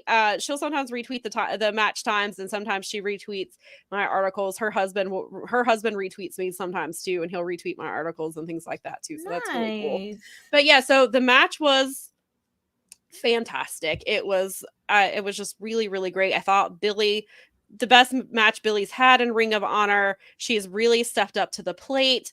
Athena, of course, she's just incredible. Athena she's so good. And I will go back and say on the media call, Tony pointed out several times, which I thought was really interesting, was the fact that Athena and Billy have been very hands-on. He meets with them every single week to talk up to them about their story. Sometimes Lexi Nair is involved because she's become very involved on screen into their story. And I really love that she was the ring announcer for that match because she's been integral to their story. And so, but I thought that was really cool. So Tony has put a lot of effort into this story with Athena and Billy, and he was saying that sometimes he forgets how young Billy is because she's wise beyond her years. She has a lot of really great ideas. And he was like, sometimes I forget she's only 19 years old. And he was like, but yeah, so the match I thought was really great. I had said a few weeks ago that I thought Athena would probably retain and that this would be Billy would take this title at Supercard, and I think that's what's happening here because Athena did attempt to cheat. She tried to get Lexi to hand her the title, and Lexi finally did give her the title, and then it backfired, and still it didn't work. And the match went on for a few more minutes, and then Athena did get the win. A lot of people were upset because they felt like, she didn't drop the title to Willow, which I knew then she wasn't going to drop the title to Willow. But then she didn't drop Billy here, and people are saying it did make Billy a star. But I think that this was the right call. I think Athena. I think you're right. I think it's a bigger win on Supercard, and I think her youth and the timing and some of the stuff that happened after the match that I read about makes sense. Yeah, I think that Athena is going to be, I think that Billy is, I was like, for the story they're telling, Billy winning the title on her first attempt doesn't make sense just because of what they've been doing. No, because if they do it where she like triumphs over, it's like the sort of like the Rocky situation where she gets ironic. It's Rocky 2. He wins. So like spoilers for a like 40-year-old movie. But it's so she loses the first one, and that makes the second victory the big victory because then she holds the belt for the rest of the year or whatever potentially, and you've got a new star. Right. And that's why I think, and then like we've seen Billy over the last few weeks become increasingly violent and more brutal, which is what Athena wants. And she said this pleases Athena when she attacked Athena and demanded a title shot. This is what Athena loved it. She broke my plan all along. Yeah, she broke Athena's nose last week. She didn't mean to, but she broke it, and there's storyline or like legit broke it. She legit broke it. Like they covered because Athena wrestled on Thursday. She had a proving ground match that she won in like a minute and a half. Billy comes out, attacks her from behind. They're going at it. She slams her into the barricades outside the ring, and you just see blood is pouring from Athena's face. Like she's just covered. It's just, but it works so well for the story. Like it was a happy accident. Like it really, and this is what Athena wants. This is what she's been trying to get out of Billy. Well, she's smart. She's been around for a while. She's a smart wrestler. She knows what she's doing. Like she knows. Yeah. And so Billy, following the match, people I think were a little confused because Billy was like, what do you want from me? Like, I don't understand. Like, I've done everything. Like, what do you want from me? And Athena's like, I just want my minion. And they hugged, and they're like, we're starting back over. And I was like, no, I don't think so. I think Billy is playing her. Level up. Billy knows what's happening. She's using Athena. She's gonna get her when her defenses are down, and she's gonna go for that title at Supercard, and she's gonna beat her. She's smarter this time. Yes, exactly. She knows what she knows, and she's young, and she's smart, and she learned her lesson, and she understands what to do, and she's gonna go through the same things. That sounds like fun. That's a really good story. Well, and what I think was really cool, as Kyle Sparks, who was on our show, he filled in for Mel a few weeks ago. We talked about it the day before the match, and I really like this plan, and I kind of hope this is where they're going. At Supercard, he thinks they're going to do a fight without honor, which will be basically a hardcore match. No this will be a fight without honor, would be perfect for the story they're telling, and I really hope that's the stipulation we get at Supercard. And I hope really creative. I hope they also main event that show. Like, that's the match that should main event Supercard. It should be a fight without honor, and Billy should win in the main event. Like, I think that's if I were booking this, that's how I would do it. I'm into that. See, I like that story better. I think don't pull the trigger on Billy too soon. You don't have to. It's not AEW. It's not Dynamite and stuff. Build her up. Make her stronger. I think that and I would not have been disappointed if Billy had won Friday. Like, I really like her. She's great. I feel like she's not quite there yet. Like, she'll be okay though. She's clearly so close, but for the story they're telling, I think Billy needed to lose her first attempt at beating Athena for the title, and I think that she needs to to take a few more months and just she needs to give Athena a false sense of security. You don't beat your master on the first try, do you? Generally not, no. So I really hope the story is good, and that's what they do. And then Brad, thank you I really meant to talk about this. Thank you for bringing this up. The 6-way for the TV title was mind-blowing. Signed Brian Keith. So the 6-way was the survival of the fittest match, and which is a match they've done in Ring of Honor a lot of times. So it's 6 people in the ring. They eliminate you. You get pinned by. If you get pinned, you're eliminated from the match. And so this was for the vacated TV title that they did not put on Keith Lee. or Taunton Castle.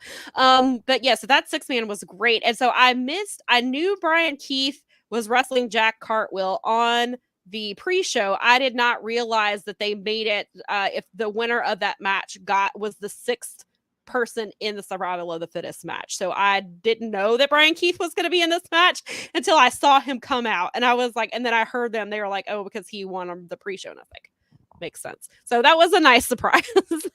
I did. When I read the results, I was like, oh, dope. Yeah, so that match was really great. Everybody looked like Lee Moriarty was in it. Lee Johnson was in it. Dalton Castle, Kyle Fletcher. I feel like I'm forgetting somebody. Is that everybody? Did I name all 6 people? I can't remember. But I'm looking at the comments to see if they have anybody in there. Yes. I can't remember everyone either. But I was surprised that Dalton Castle was eliminated as early as he was. I really thought Dalton Castle was gonna, just because of the story. He's like, I want to be on your TV every week. I deserve to be on your TV. Everybody loves me. Commander, that's the person I'm forgetting. Thank you, Brad. He said Kathy was losing it for Commander. He's so good. I love Commander. He's so great. Yeah, Kyle Fletcher did have a cool new entrance, and his paint looked really cool. He had I love Kyle Fletcher. He had body paint like up his neck and his face and on his back. It was really cool. And so then it came down to, spoiler alert, it came down to, I guess I should put up the spoiler thing. But this it came down to put it up. Put it up. Do we have time? Put it up real quick. If you didn't see this, hang on, wait. Oh, I screwed it up. Look at me. I'm the worst right now. Hang on. It's right there. You have seen it. And for those of you listening on audio, if that still exists, we just put up a big spoiler alert. So spoiler alert. Yeah. So it came down to Brian Keith, Brad's favorite graphic. and it came down to Brian Keith and Kyle Fletcher. And those two, no, wait a minute, that's not right. It came down to Commander, not Brian Keith, Commander and Kyle Fletcher. What am I saying? But those two just really went at it. And I thought, like, originally when the match was being announced, I was like, well, if it's not going to be Dalton, maybe it's Commander, because Commander's been there pretty consistently. He's really over with the fans. They're in Texas. Like, maybe this is where they do it. But then Nikki was like, Don and Kyle's family needs something. And she is correct. They really do. They needed something. And so Kyle Fletcher won.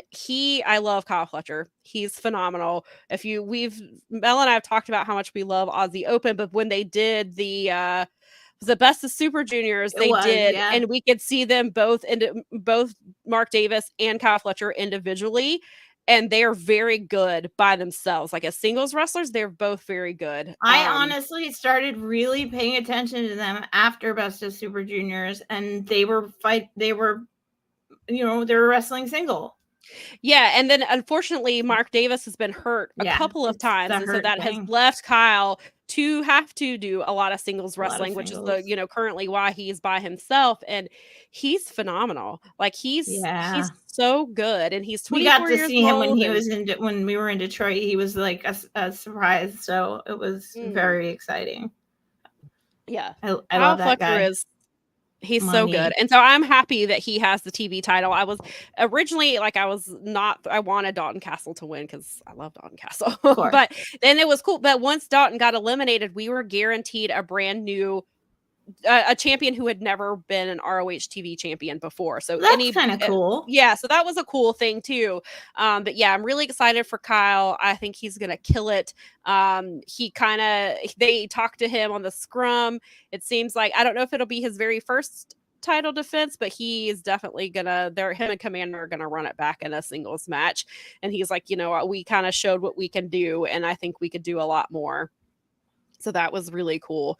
That match definitely delivered. I would definitely watch that one too. If you are picking and choosing matches, definitely watch that. And then, of course, I meant to go back to this too. Eddie Kingston versus. So they did the Jay Briscoe memorial match. Then they did Anthony Henry versus Eddie Kingston, and then they did the women's match.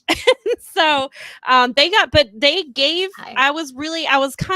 wasn't sure what they were going to do with that title match. I knew it was a proving ground match. So Anthony Henry either had to win or last 10 minutes. And then they said that should Anthony win, he would face the winner of the Continental Classic, because that's where the ROH title obviously is being folded into the Triple Crown. And so Anthony would have faced whoever the winner was. Unfortunately, Anthony did not win. I think they got like 5 minutes. But Anthony got some stuff in. He got some, and Anthony is he kicks very, very hard. Yeah. Drake is known for his chops. Anthony kicks very hard. So he really got to show what he can do by himself. And so I was really happy he got that spot in such a prominent position on the card, even though he lost. I hope people, if you weren't paying attention to Anthony Henry before Friday, I hope. What's wrong with you? Yeah. First of all, what's wrong with you? Pay attention to the workhorse. It's been years. I mean, it's like I feel like, I mean, I'm not trying to be a hipster about it, but I mean, I was watching him at the Knights of Columbus like in 2017. So. But I mean, he's so great. I just love seeing him succeed, and the workhorsemen succeed in general. I love that. And Tony has said in the past that he really likes the workhorsemen, and I think that you can see when he'll put them in spots like that. I mean, workhorsemen was one of the Blackpool Combat Club's very first matches in AEW. Like, they put them on there because William Regal worked with them, but Tony is the one who put them in that, because I asked, I was like, was that a Tony thing or a William Regal thing? And I was told that was the Tony call. Tony likes that's good. Tony put them in that. And then they did one of Eddie Kingston's first matches in AEW was against Anthony Henry. Keith Lee's first or second singles match was on Rampage, was against James Drake. Nice. And then of course they had the really great match with FTR on Collision a couple of months ago. And of course, I mean, I'm just always going to put them over because I love them. Well, of course. I mean, I think we've been through that, so we know that you love them anyway. Yeah. But yeah, so definitely go check out Final Battle if you haven't. It's worth the main event is worth the $9.99 subscription alone, in my opinion. But the entire show over delivered, generally as these ROH shows tend to do. Well, and just AEW pay-per-views tend to do the same thing. Like no matter how they're booked previously, the wrestler always go all out for them. But yeah, so I really enjoyed it. Yes, the Keith Lee wrestled Shane Taylor. Shane Taylor did a destroyer from the top turnbuckle, and it was amazing. And Brad tagged me, and I was like, yes, I know. I was like, it was so good. That's awesome.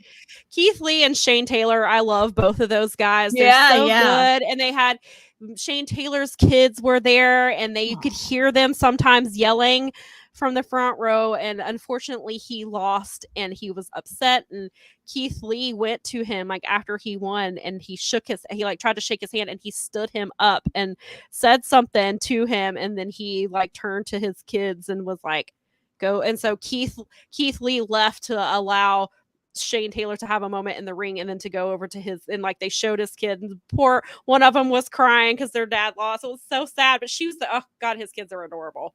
It was a really cool moment, and Keith Lee is amazing too. I'm wondering if they're gonna do. I was gonna say I wonder if they're gonna do more Keith Lee and ROH, but Keith Lee last night on Collision told Swerve told Brian Cage to tell Swerve that he's done. He's running out of time. We're finally getting that match. Yes, finally. Yeah, sounds like it. Brad said Kathy's seeing Shane's daughter. You go. Kathy seeing Shane's daughter wearing headphones, realizing that other kids wear them at shows like her. She was so happy to see that. I nearly cried. I saw your tweet, and I was actually telling Nikki about it. And I saw his daughter. She had her cute little purple headphones on, and that's so cool. Where kids can recognize, they can see other kids go to wrestling shows, and sometimes they have to have headphones too, and that's a really cool I have thing. To wear headphones when I go to shows, Kathy. I wear the ones I'm like using today because they have noise canceling. I have to too. So I mean, mine aren't as cute as some of the ones I've seen some of the kids have, but I'm right there. I feel you, girl. Me too. Yeah, totally get it. That's so awesome. I'm so glad that she saw that. That's so cute. Yeah, that's very cool. Yes, and then so we found out last night they did ROH tapings, and it was revealed that there's a new women's title in Ring of Honor. The Ring of Honor will have a women's television championship, which I'm very excited about. Are they going to have a tournament to decide who gets it? We haven't heard yet because this was just from the tapings. All it was Tony coming out there, and he was holding the title. I assume there will probably be a tournament because it's Tournament Tony. And actually, before we get too far into that, so I want to circle back around to Athena really quick. So somebody asked Athena, about being on TV since she retained. Will she be at AEW? And she said, I screenshot it. Well, Tony answered and was kind of gave the same thing he gave me and just said, Athena's the star. We love her, blah, blah, blah. So Athena says, so he mentioned the scheduling, and he wants her to be in AEW, but he doesn't want it to conflict with ROH, like what she's doing in ROH. Like he doesn't want that to take away from it. Like if she's doing stuff in ROH that's like she needs to do with her matches and things like that, then he doesn't want to take her away. But then Athena said ROH is her show, and she said she could pop up in AEW, but that's for them to know and us to find out, and to keep watching AEW and ROH to see what happens. So hopefully people sign up for ROH and for Honor Club to watch Athena. So I was like, I guess that's the case is closed as far as that. I'm not going to be asking anymore about whether or not Athena's going to be on TV. That's their answer, and they're going to stick to it regardless. Yep. So that's like, but and I will go back to this. Brad said the most people vocal being upset about about Billy not winning were the ones tuning in for this show. Only the people invested weekly seemed okay with it. Yes, I will agree with that. That's probably true. And so But yeah, so I like the idea of a TV title in ROH. I'm wondering then if this is what they will be using in AEW, because obviously Joe had the TV title and was defending it in both. I mean, granted, all of the titles pretty much were being defended, but the TV title was one of them. So now I'm curious if that means the winner of the ROH TV title will be the one going to AEW and defending. I don't know. I was trying to think of like who they would put this title on, because I was like, they've got Layla Hirsch that they've kind of been pushing lately, but she's involved in this story with Rachel Ellering and Maria Kanellis, and not quite sure where that's going. They've had Kiera's kind of been in and out. Willow has been in and out. I was just going to ask Willow. Yeah, Willow is the first. That's the first name I thought of, but Nikki made the point, and I think I could see this. Billy gets that title first, so that Athena and Billy both have titles. I don't know how that works storyline wise, getting to Supercard and like obviously all the details that I haven't thought that far ahead. Yeah, but I kind of was curious if maybe the minion gets the secondary title, where Athena has the major title. Perhaps she holds it first. But again, that muddies the story for Supercard. I'll have to think more about that. Brad made a good point that he wonders if it's Taya. Taya has shown up. She just had her first ROH match. And she wrestled last night as well, I believe, on ROH. And Taya, they haven't been doing anything with on the main roster. So I could see Taya perhaps holding that title because she's a big name. Bless you. But Taya's the big name. I think that's somebody that if they're not going to put it on Willow, because Willow is kind of locked in the story with Chris Statlander, Diamante, and Mercedes with whatever they're doing up on the main roster. So perhaps Taya's a very good option. I think she would be good. I mean, like I said, there's Kiera. Some people have said Sky Blue, but Sky's more in AEW than ROH anyway. I expect a tournament because this is what we do here. But I hope maybe, and I mean, they suggested this on the Dynamite show. Maybe they can do a C2 tournament, like style tournament for the women instead of. I really hope they do a C2 style. It'd be better.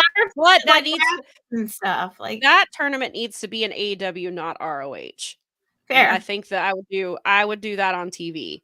I would like to see that on television myself. I would prefer when they suggest. I was TV. like, that'd be awesome. Yeah, I do want to. I just worry because there's so many belts, and now they're going to add another one. But in ROH, there isn't. There's well, sure, if there crosses over, but I mean that would be the same thing if Athena was defending her title there too.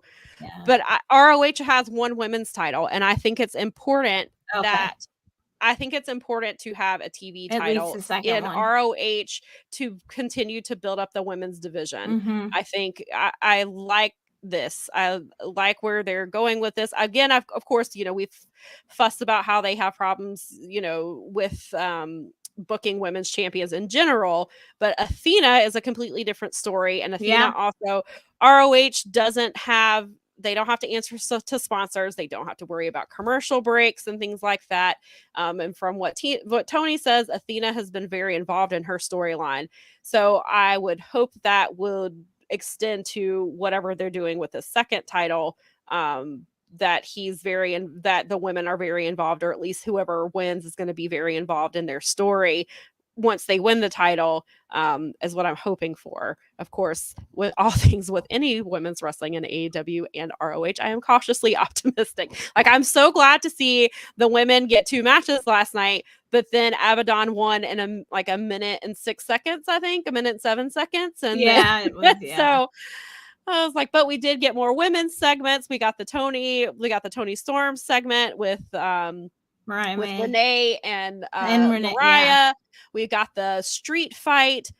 Thunder Rosa is back. Yes. She came out. So we did, it's a trade-off, and I'm trying to stay optimistic even with the little negative things like a minute match. But they are seeming to put some more effort into it. I'm hoping, fingers crossed. Again, as always, cautiously optimistic, but we will see where that goes. Brad says for the lesser talked about woman, Rachel Ellering as the TV title workhorse could be great. Yeah, Brad. Rachel Ellering's really good. I think that would be somebody, if she's not the first champion, she should be one of the first champions for that TV title. Vinkin says we can call it the 8-star like the 5-star. Maybe that'll be the Powerbombshells title for it. There you And go. Grace says there needs to be a women's C2. Yeah, a women's C2. Yeah, I agree. Let me see if I hear her talking. So I was like, I'm gonna see if she's ready to talk about DPW. But yeah, so I just wanted to make sure we talked about that TV title, because yeah, that's really interesting. And then I'm curious with the street fight, and this has been really, for me, I thought this week's programming for AEW was really good. It felt like early AEW as far as like focusing on matches and the type of wrestling, and the women were getting thrown into the mix and different things. And the Rampage was cool because like it was really cool to see the Von Erichs. Kevin looked so happy to be there, and actually had a friend text me and said the same thing. He was like, I'm just now watching Collision. This was this morning. He was like, he looks so happy to be out there. And yeah, I really enjoyed all of that. And so yeah, I hope this is a not a what is the word I want to say? I just hope this is what the future of AEW is going to look like going into 2024, as more of the stuff that made us love them to begin with, and more focus on wrestling and less focusing on some of the other dumb stuff. And exactly. Couldn't have said it better. Okay, hang on. We have a guest coming. I told her I would turn off my camera for a minute, so let me. She can come in for that. Yeah, no, it's too late. Yep. Oh crap! I didn't mean to do that. Meant to. Whoops. Sorry. Oh, you made it I did the wrong button. It didn't matter. Yes, Eddie. I agree, Eddie. He said they should keep focusing on the women in the tag division. Boy, that tag division. And now that I wonder what they're going to do now that Kenny is out for. And they asked about Kenny a little bit on the media scrum, and he was like, that's his health. I don't want to speak for him, but he had to get some. We thought it was a hernia. Ended up being diverticulitis. It looks like diverticulitis is no joke. My mom has it. I haven't. And my mom's, my dad's sister has a very severe case of it. So that stuff is nothing. We saw, obviously, Brock Lesnar has a really severe case of it too. So I'm hoping whatever Kenny's dealing with is manageable, and I hope we see him soon. But I don't want him to push anything. I just want him to get healthy. Yes. Brad said, I love the yearly AEW women's tag team street fight to end the year. Somebody else said that too, that they are all for the women having a street fight at the end of the year or the beginning of the year. Me too. I want that to be. I'm for that too. World's End or something. I mean, it's right at the end of the year anyway. So, or one of the last AEWs of the year. Yes. Yeah, and they're and I noticed they're doing New Year's Smash on December the 27th. Oh, that's right. They just said that like yesterday. Yeah, they said that last night that they were doing, because the Continental Classic I think is going to end, or they're doing some Continental Classic matches there at New Year's. I mean, I guess because New Year's Day is what is it? I think the first is a Sunday. I can't remember. Or it's Monday. I've been terrible. I was so like confused. I was like, oh crap, next week's Christmas. Yeah, I know. Nikki is here. Nikki's here. So we're going to talk about DPW really quickly, because we spent an hour talking about cool 80s and 90s toys. So we did want to hit on that so that Nikki could be here. Yes, New Year's Day is a Monday. Thank you, Brad. Yeah, so I guess that's why they're doing it. They're not doing it. Because I was like, why aren't they just doing it that Wednesday? But I guess that's why. But yeah, so hey Brad. Hey everybody. Yeah, so last Sunday, if you tuned in late or missed last Sunday, I was at DEADLOCK Pro, or Nikki and I were at DEADLOCK Pro's second anniversary show. Brad says from the chat room to the video screen. It's amazeballs. Technology. Crazy. We're like we met our friend Matthew went to, but he was coming over from work, so we just met him at the show. And originally we didn't think we were going until they announced the tag team match, which is my my dream tag team match was the Workhorsemen versus Motor City Machine Guns. And so when I saw that match announced, I was like, oh, we're going now. And front row was already sold out. And luckily we were able to get second row. So we were like behind Matthew and to the side. So we were like able to still talk to him through the show, which was nice. Grace says she's real. I am. I'm a real girl. But yeah, so we drove up for that. The show was, oh my god, the show was available now on DPW's The show website. was so good that I'm sorry. The show was so good that I had to be like, "Can I be on the show because I want to talk about it in real time and not through the chat?" And I was like, hey, and so I told Mel, I was like, hey, Nikki wants to be on the show, and she's like, okay. What am I gonna But do? yes, we Am I gonna say no? She's family. Come on. right. But yeah, so it was if it's through DPW's website, I think it's like $14.99 for the subscription or whatever, but the show is worth $14.99. That show was incredible from top to bottom. Like it did not disappoint. There was no bad matches. It was they opened with Filthy with Team Filthy. So it was Filthy Tom and West Coast Wrecking Crew against what? Oh, apparently Nikki can't hear. I can't hear. Oh, I was trying to. You know what? Hang on a minute. there you go. Can you hear? Can you say? No, say something to me. I can hear you. Okay, Can you gonna hear work. me? All right. You guys are gonna have adorable. to You're the share cutest thing. I'm like here. sitting here like. Listen, just we're watching. 96 episodes in, and we're still super professional. No, it's okay. Sorry. This is Powerbombshells, ladies and gentlemen. We are live and transparent. Okay. We do So- not hide anything behind the curtain. We don't care about kayfabe. Just this is us. Who cares about being professional? That's professionals for. Professionalism is for professionals. Oh, this is going to be super fun. How did we do this the last time? The same way. Okay. Except I was on the other side. Okay. I can't remember. I couldn't remember how we did this before. We should have planned better.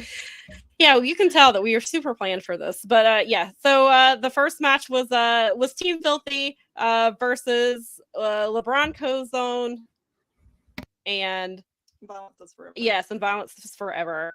I was very sad. As much as I was glad to see Team Filthy, I did not get the short jorts. I did not get the full Tom Lawler experience. And so I was very sad about that. And the person next to me was like, I thought we were getting shorts. And I was like, thank you. I was like, This lady knows. she was like, we want to see the thighs. And I was like, apparently we have to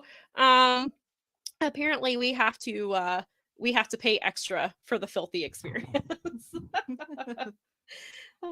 So Part of the reason I wanted to be on the show is because at one point, the people in front of us, Tom jumped down after he did like this really insane chop, and he jumped down and was like, "Look, I bruised my hand," and yeah, I so was like, he's showing us that he bruised his hand. and I was like, and then that's when I was like, wait, I need to be on the show too. But so, Brad makes a good point and says to swap these out so they don't stretch.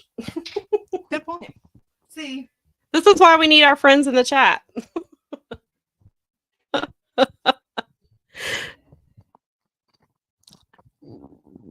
Are you talking? I can't hear you, Mel. Did we lose it? Can you still hear us? No, it's just that I'm muted because I didn't Okay. want to cough directly into the appreciate that, thank microphone. you. Because appreciate there's that. 2 of you now and you're sharing it, so you're Yes. even more micro. Yeah, let's go. Anyway, keep going. DPW But yeah, so show.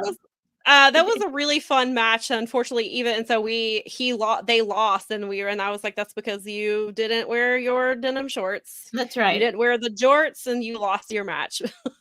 But then immediately after they lost, we got a very big surprise as Eminem came out, which is better. They used to be the Maximum Male Models. Who got released from the WWE back when they did all the releases. And so Mansoor, and he was formerly known as Mace. He said that he just changed his name to Mason Madden.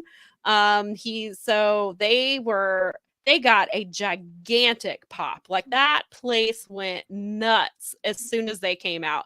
And they said that they were in DPW till the wheels fell off. And so I tweeted a few pictures of them. Mace retweeted it. And so my notifications were going crazy all night long. I had to keep swiping out because of it. And then and so they exchanged some words with Team Filthy. So now I have some heat with them for talking trash to them. And Brad said DPW just announced West Coast Wrecking Crew versus MXM for their next show. So in January they're doing 2 shows. They're doing in Raleigh, they're doing January, I think it's the 20th and the 21st. Don't know that we will be able to go to that just because I'm still dealing with car issues, and I really, really want to go to that show. And I was like, they're going to keep announcing stuff that's going to make me want to go. Like, I would like to see this match. The more West Coast Wrecking Crew, the better. And I was like watching this. I was like, Brad's going to love this. And so, unfortunately, the sad thing was, Filthy Tom left during intermission, and so I'm guessing he had to catch a flight, and so we did not get to meet him afterwards. So that was unfortunate. But we got to see him wrestle. So that someday. I will take that. What else did we have on this card? We had Jake something and Speedball against Brian Keith and a debuting Titus Alexander. Everybody Nikki finally got her in real life Speedball experience. I did. Yeah, and I got super hyped during that the beginning of that match, and I guess because I was getting over a cold, I like my throat completely dried up, and so I was like having a coughing fit and trying not to like sound gross, and I was like I'm gonna have to like tone it back on these like cheers and like know when to get loud, because I was like I could tell though. Yeah, my throat, I was like, oh my god, I was like, okay, I gotta calm down. This is why I'm a big fan of Ricola throat lozenges, the Claudio Castagnoli brand. Yeah, exactly. I gotta get those. I should have been prepared with that. Yeah, we should have. It's like, oh my god. Yeah, Speedball was great. Ren Fair, wrestling shows, they're always worth having in your pouch. Yeah. And Brian Keith, actually, he didn't, because this was a tag match, his title was not on the line, but Brian Keith is actually a champion in DPW. He has their national championship, which is very cool. And he will not be on the January shows because he will be, I believe he's going to DDT? I believe that's where he's going. It might be. I know he's going to Japan, and it happened to be the exact same days as DPW is running next month. So unfortunately, he will not be there, but for very good reason, because good for him. Because Brian Keith is amazing, and it will not surprise me if he gets a graphic, a certain elite graphic in the next few weeks. He seems to be killing it. And he called out, I don't know if you guys saw it, but I guess it's been a couple months now, he posted a promo where he was calling out Danielson, and I need that match to happen. I don't know if they'll do it on the indies or if they'll just save it for whenever the tournament's over and he's back from Japan. I don't know when this match will happen, but just let me have that match. I was like, Brian Keith is so good. We got some other really cool matches on this show. Like, again, this card was fantastic from top to bottom. We got 2 women's matches. It was Nicole Matthews. She wrestled you, I believe is her name. Yeah, she wrestled you. That was a really solid match. I really enjoyed that. Then there was, what else was there? There was the match that was it was between BK Westbrook and Colby Carino. No. I'm not going in order. I'm just naming matches. I thought you were saying that specific match. No, I was just saying the matches because we'll be here all day if we review the entire show. Oh, I knew that. I knew you were going to do that. But yeah, so BK Westbrook versus oh no, not Colby Carino. That's what I was trying to tell you. Sorry, I was right. Get her out of the chat. She knows what she's talking about. Exactly, I know. So yeah, I'm sorry. It was BK Westbrook versus Andrew Everett, and that was like a no holds barred match. It was ladders, tables. It was so funny because this show was at the was at the convention center, and so we walked in. The doors were open. You can see there's clearly some type of corporate like holiday party happening. People are dressed very nicely. Then there's like this long line to get into wrestling, and so like a few doors down, we have people who are bleeding all over the place. There's thumbtacks, there's ladders, there's people screaming and chanting "This match fucks" for nearly every match there was, and so it was just very funny to me that there's like all these people who are dressed very, very nicely, and like we're in there screaming for people to beat the crap out of each other. Right, life is a wild experience.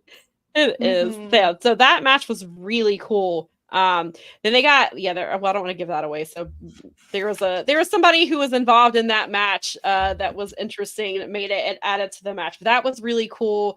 We did get Colby Carino versus Calvin Tankman to name the newly vacated DPW champion because Lucky Ali has he is signed with WWE. He has already moved to Orlando and will be reporting to the PC next month. Jay Malachi was also a champion in DPW. I believe that's actually the title that Brian Keith holds now. That was Jay Malachi's title. He is also reporting to the Performance Center in January. And so they named a new champion. Calvin Tankman is the new DPW champion. And then, of course, there was the incredible tag team match that I was very excited about. Lady next to me, the one who enjoyed Filthy Tom, she also said that she bought a ticket just because of Motor City versus Workhorsemen, and that's why she was there. And then we just got treated to all these incredible matches on top of that in order to see that. And so it's very funny because the Workhorsemen are now heels in DPW. I think part of it is because they would win their matches by not necessarily legal means, and they kept GYV from winning the titles last month, and so people were booing them, and like so Nikki and I, like me and Nikki and Matthew and maybe like two other people were like cheering for them and Motor City. Right. So I was just like, this match for me was definitely all these guys. Yeah, that's definitely what I was. Yes. This match it was so good. It was everything that I could have possibly wanted. And then the unthinkable happened. Workhorsemen dropped the titles to Motor City, and I lost my mind. She did. I mean, so did I, but she did. It was so cute, Sam, because I usually put my phone down and just kind of lay down and go to bed. I was just about to go to bed and I set my phone down and I reached over and I saw your message on there and I opened it up and it literally said, "Oh my God, Motor City just won the titles. I am freaking out right now." It was one of my favorites. I was like so glad. I was like, this is the best thing to go. Like, you're supposed to go to bed on like a positive note and you're never supposed to feel bad or like whatever. You're supposed to like have a positive thought before you go to sleep. I'm like, yay! Yeah, because Nikki told me she was like she's like, you have to message Mel and tell her. And I was like, I will. And she's like, message her now. And so I was like, I was going to, because I saw the time and I was like, oh, it's a little late because they had it. The show started a little late, and then there was an intermission. She was being considerate of my. It's like there had to be an intermission after that BK Westbrook and Andrew Everett match.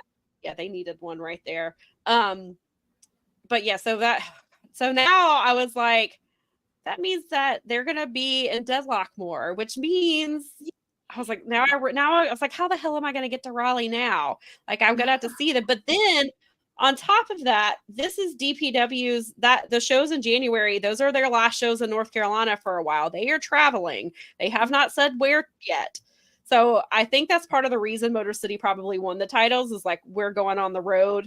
So we're gonna better come on the road up on this way. Now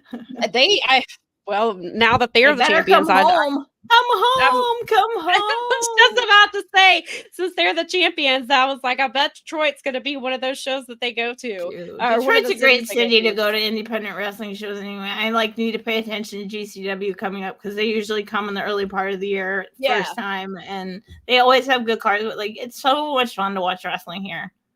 It's just like I know you guys know what I'm talking about. It's just a group of people that they love wrestling, so it's wild. Yeah, so I think that's probably why. But I mean, I don't think that Work Sportsman's is done with DPW by any means, because Violence is Forever had the tag team titles before Work Horsemen did. They're still very active, so I think it's just a thing of probably, and I kind of think that's probably why they went with Calvin Takeman or Colby Carino. I think Calvin Takeman might be a little bit more well known than Colby Carino, and so that might be another reason they went that route. Since they're going to be traveling some more, maybe they're trying to attract attention with some of their champions. So yeah, I was completely caught off guard. Did not expect that to happen. I was like, how am I going to get to DPW? But then I was like, I don't know how I'm going to get there in Raleigh. And so then like I had no chance to like relax because the main event, so we got women main eventing DPW, was Emmy was defending her women's title against why did I just forget her name? I can see it, but I can see her, but I cannot. Mayuki. Yes, yeah. Miyuki. I thought I was going to say it wrong. Yes, they wrestled, and I've seen Miyuki before. We saw her. DPW came last. I think it was late last year, not the January show, but late last year, and they did Best Bros, which is Bailey and Aki and Mai Segura versus Andrew Everett and Miyuku. That's where we saw her the first time, and she was so that was my first time seeing her in a singles match. They put on an incredible match. I was so glad to see them get that main event spot. But Emmy lost.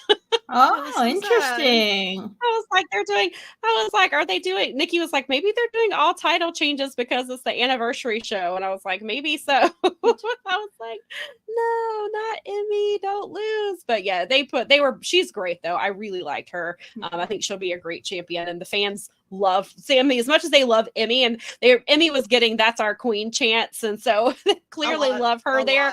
But they like me, they liked her too, and I think the DPW fans, they are definitely a faithful group of fans, and that's good.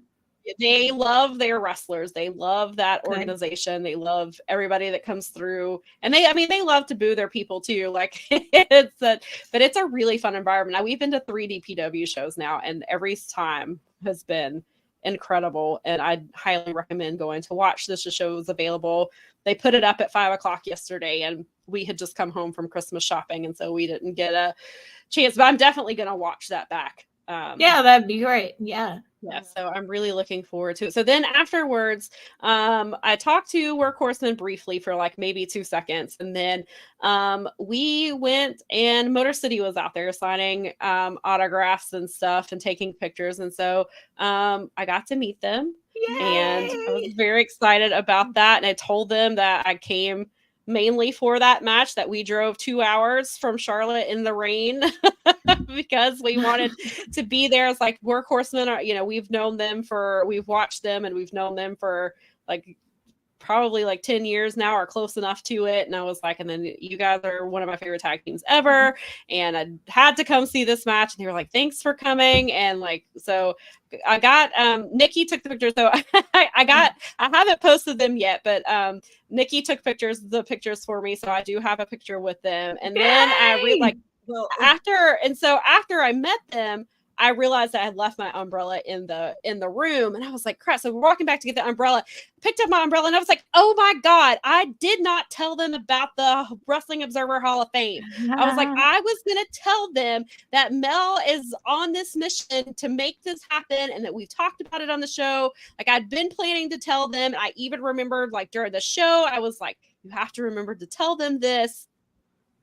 Completely forgot, like literally, like I was picking up my umbrella and I was like, I didn't tell them about Mel. And Nikki was like, well, I didn't know you were going to tell them, or I would have reminded you. Well, and, that's okay. You have to go see them again because you have like, I was like, now I have to go to future Raleigh. Mission. Now you have to figure out your car troubles. Exactly. See, the universe needs to give you a break. It needs to help you out and work this out so that you can go and follow up on that. Yeah. Well, and Okay. I didn't know that I had enough money to take a picture with him, and then I did. I was like, oh shoot, I didn't want to be like just standing there and be like, okay, well, let me look and see if I have enough money, and because my dumbass didn't think to check ahead of time to see what money I had, and It happens. so it's like, and so I was gonna go back, and they had a couple people.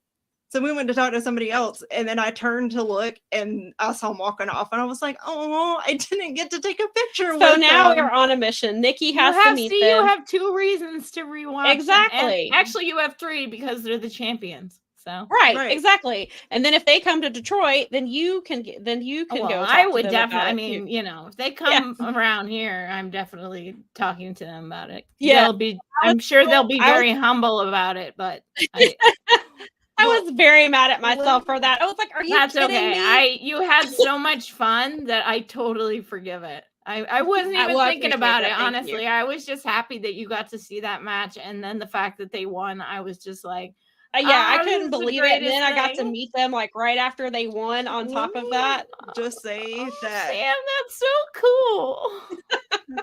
I was so excited. I already know that they are very good looking, but let me.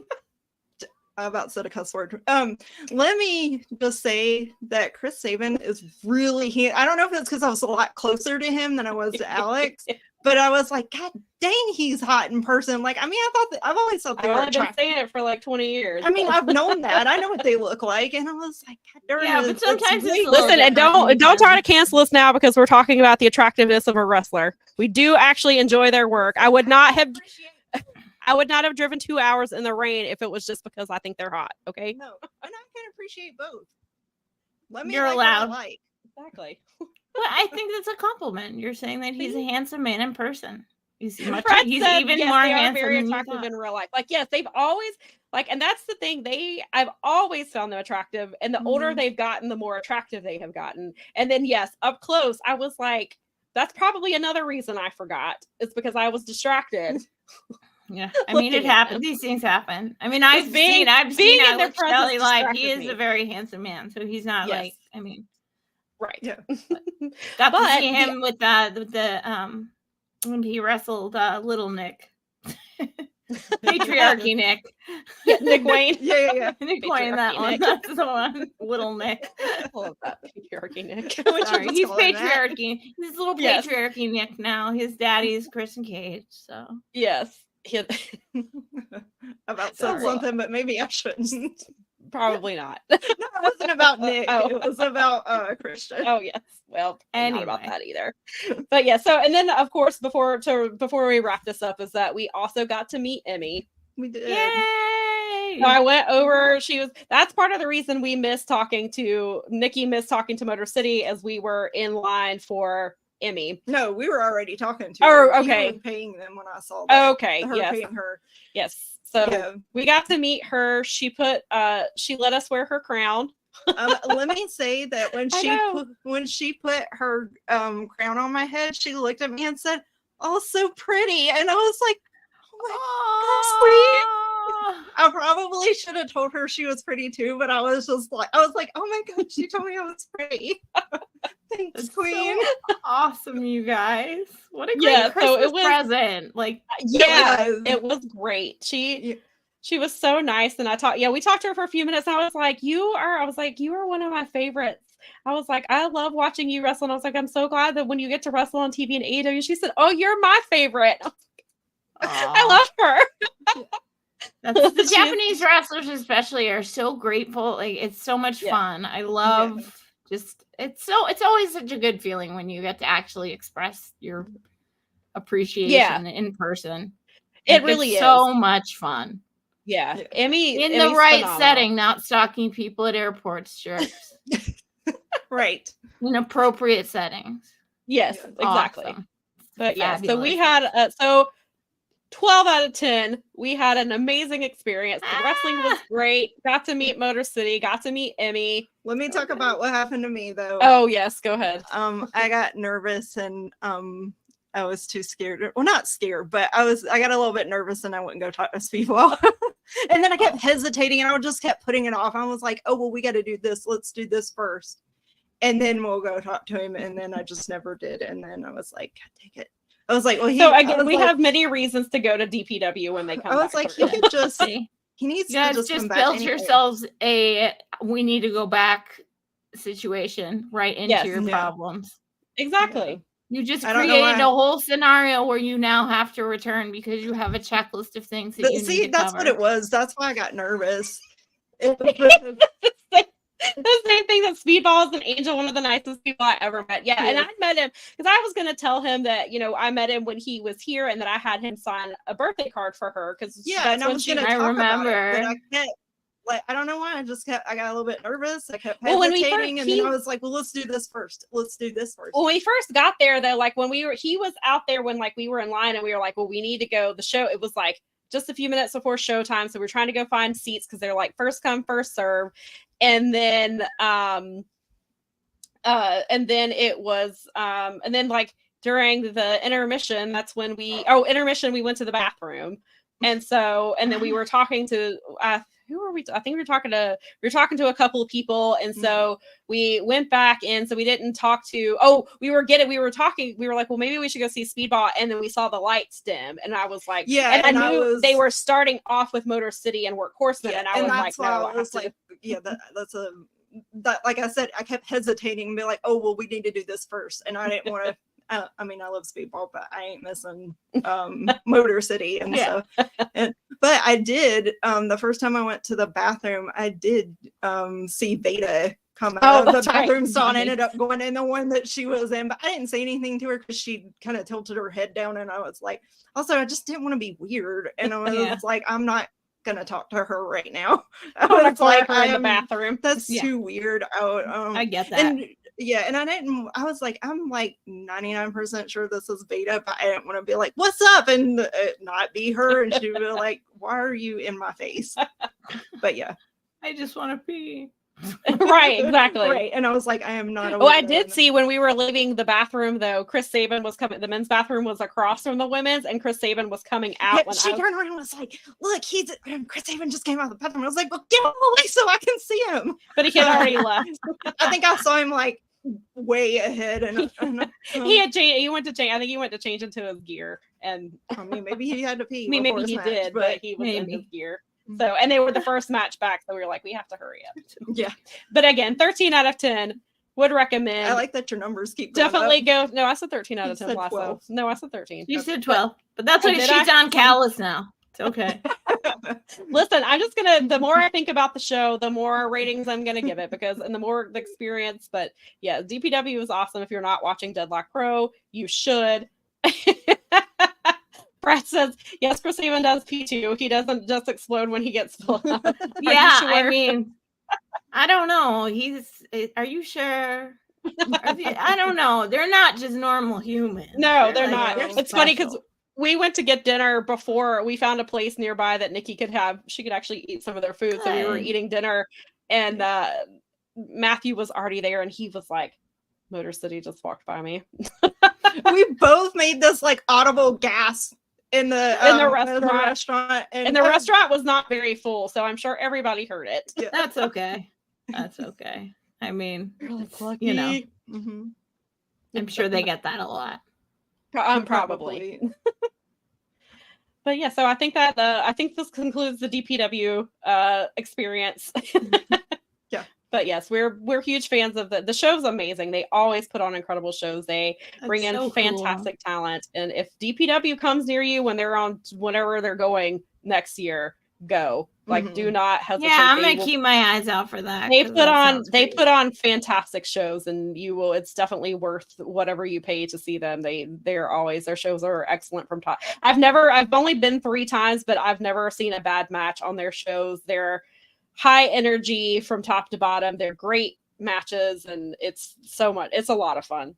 I wouldn't be shocked, like, if they've toured before, if they've been here. I just haven't paid attention. No, this is the first that they've been. The only time they've been out of the only time they've been out of North Carolina is when they did a Jersey show earlier this year.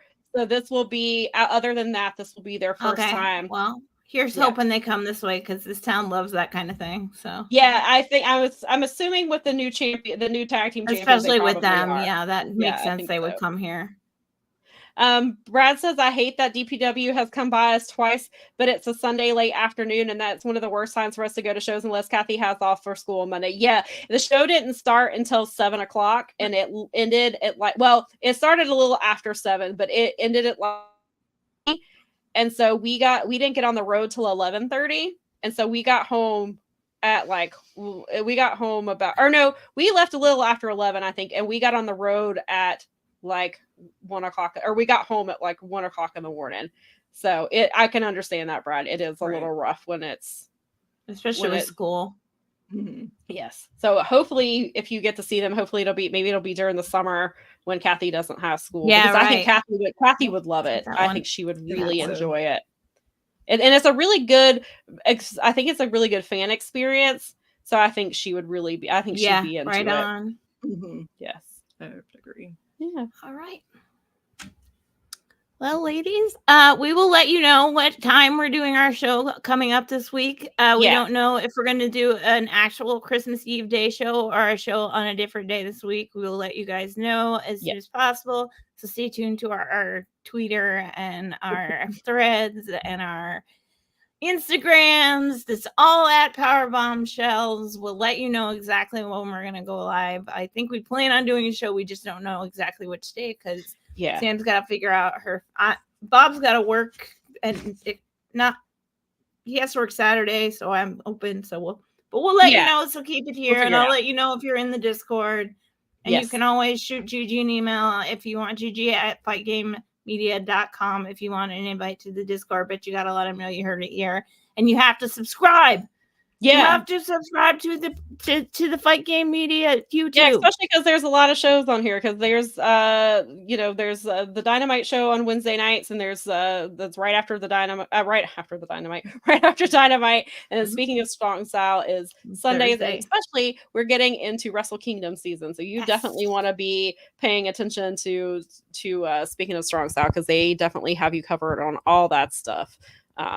So make sure to check them out. And you will sometimes you will probably see me in the chat. You'll see me in the chats over there. Me too sometimes. I try. Yes. All right. So I guess we're going to end this thing. You guys have a great week. Thanks for coming on, Nikki. Yeah, thanks for having me. I was like, I'm doing it. It's not really. She might have just bombarded her way in here. That's okay. We would have let her on anyway. This way it was slightly planned. You guys, all right. Have a great week, everybody. Thanks for hanging out with us. We really appreciate it.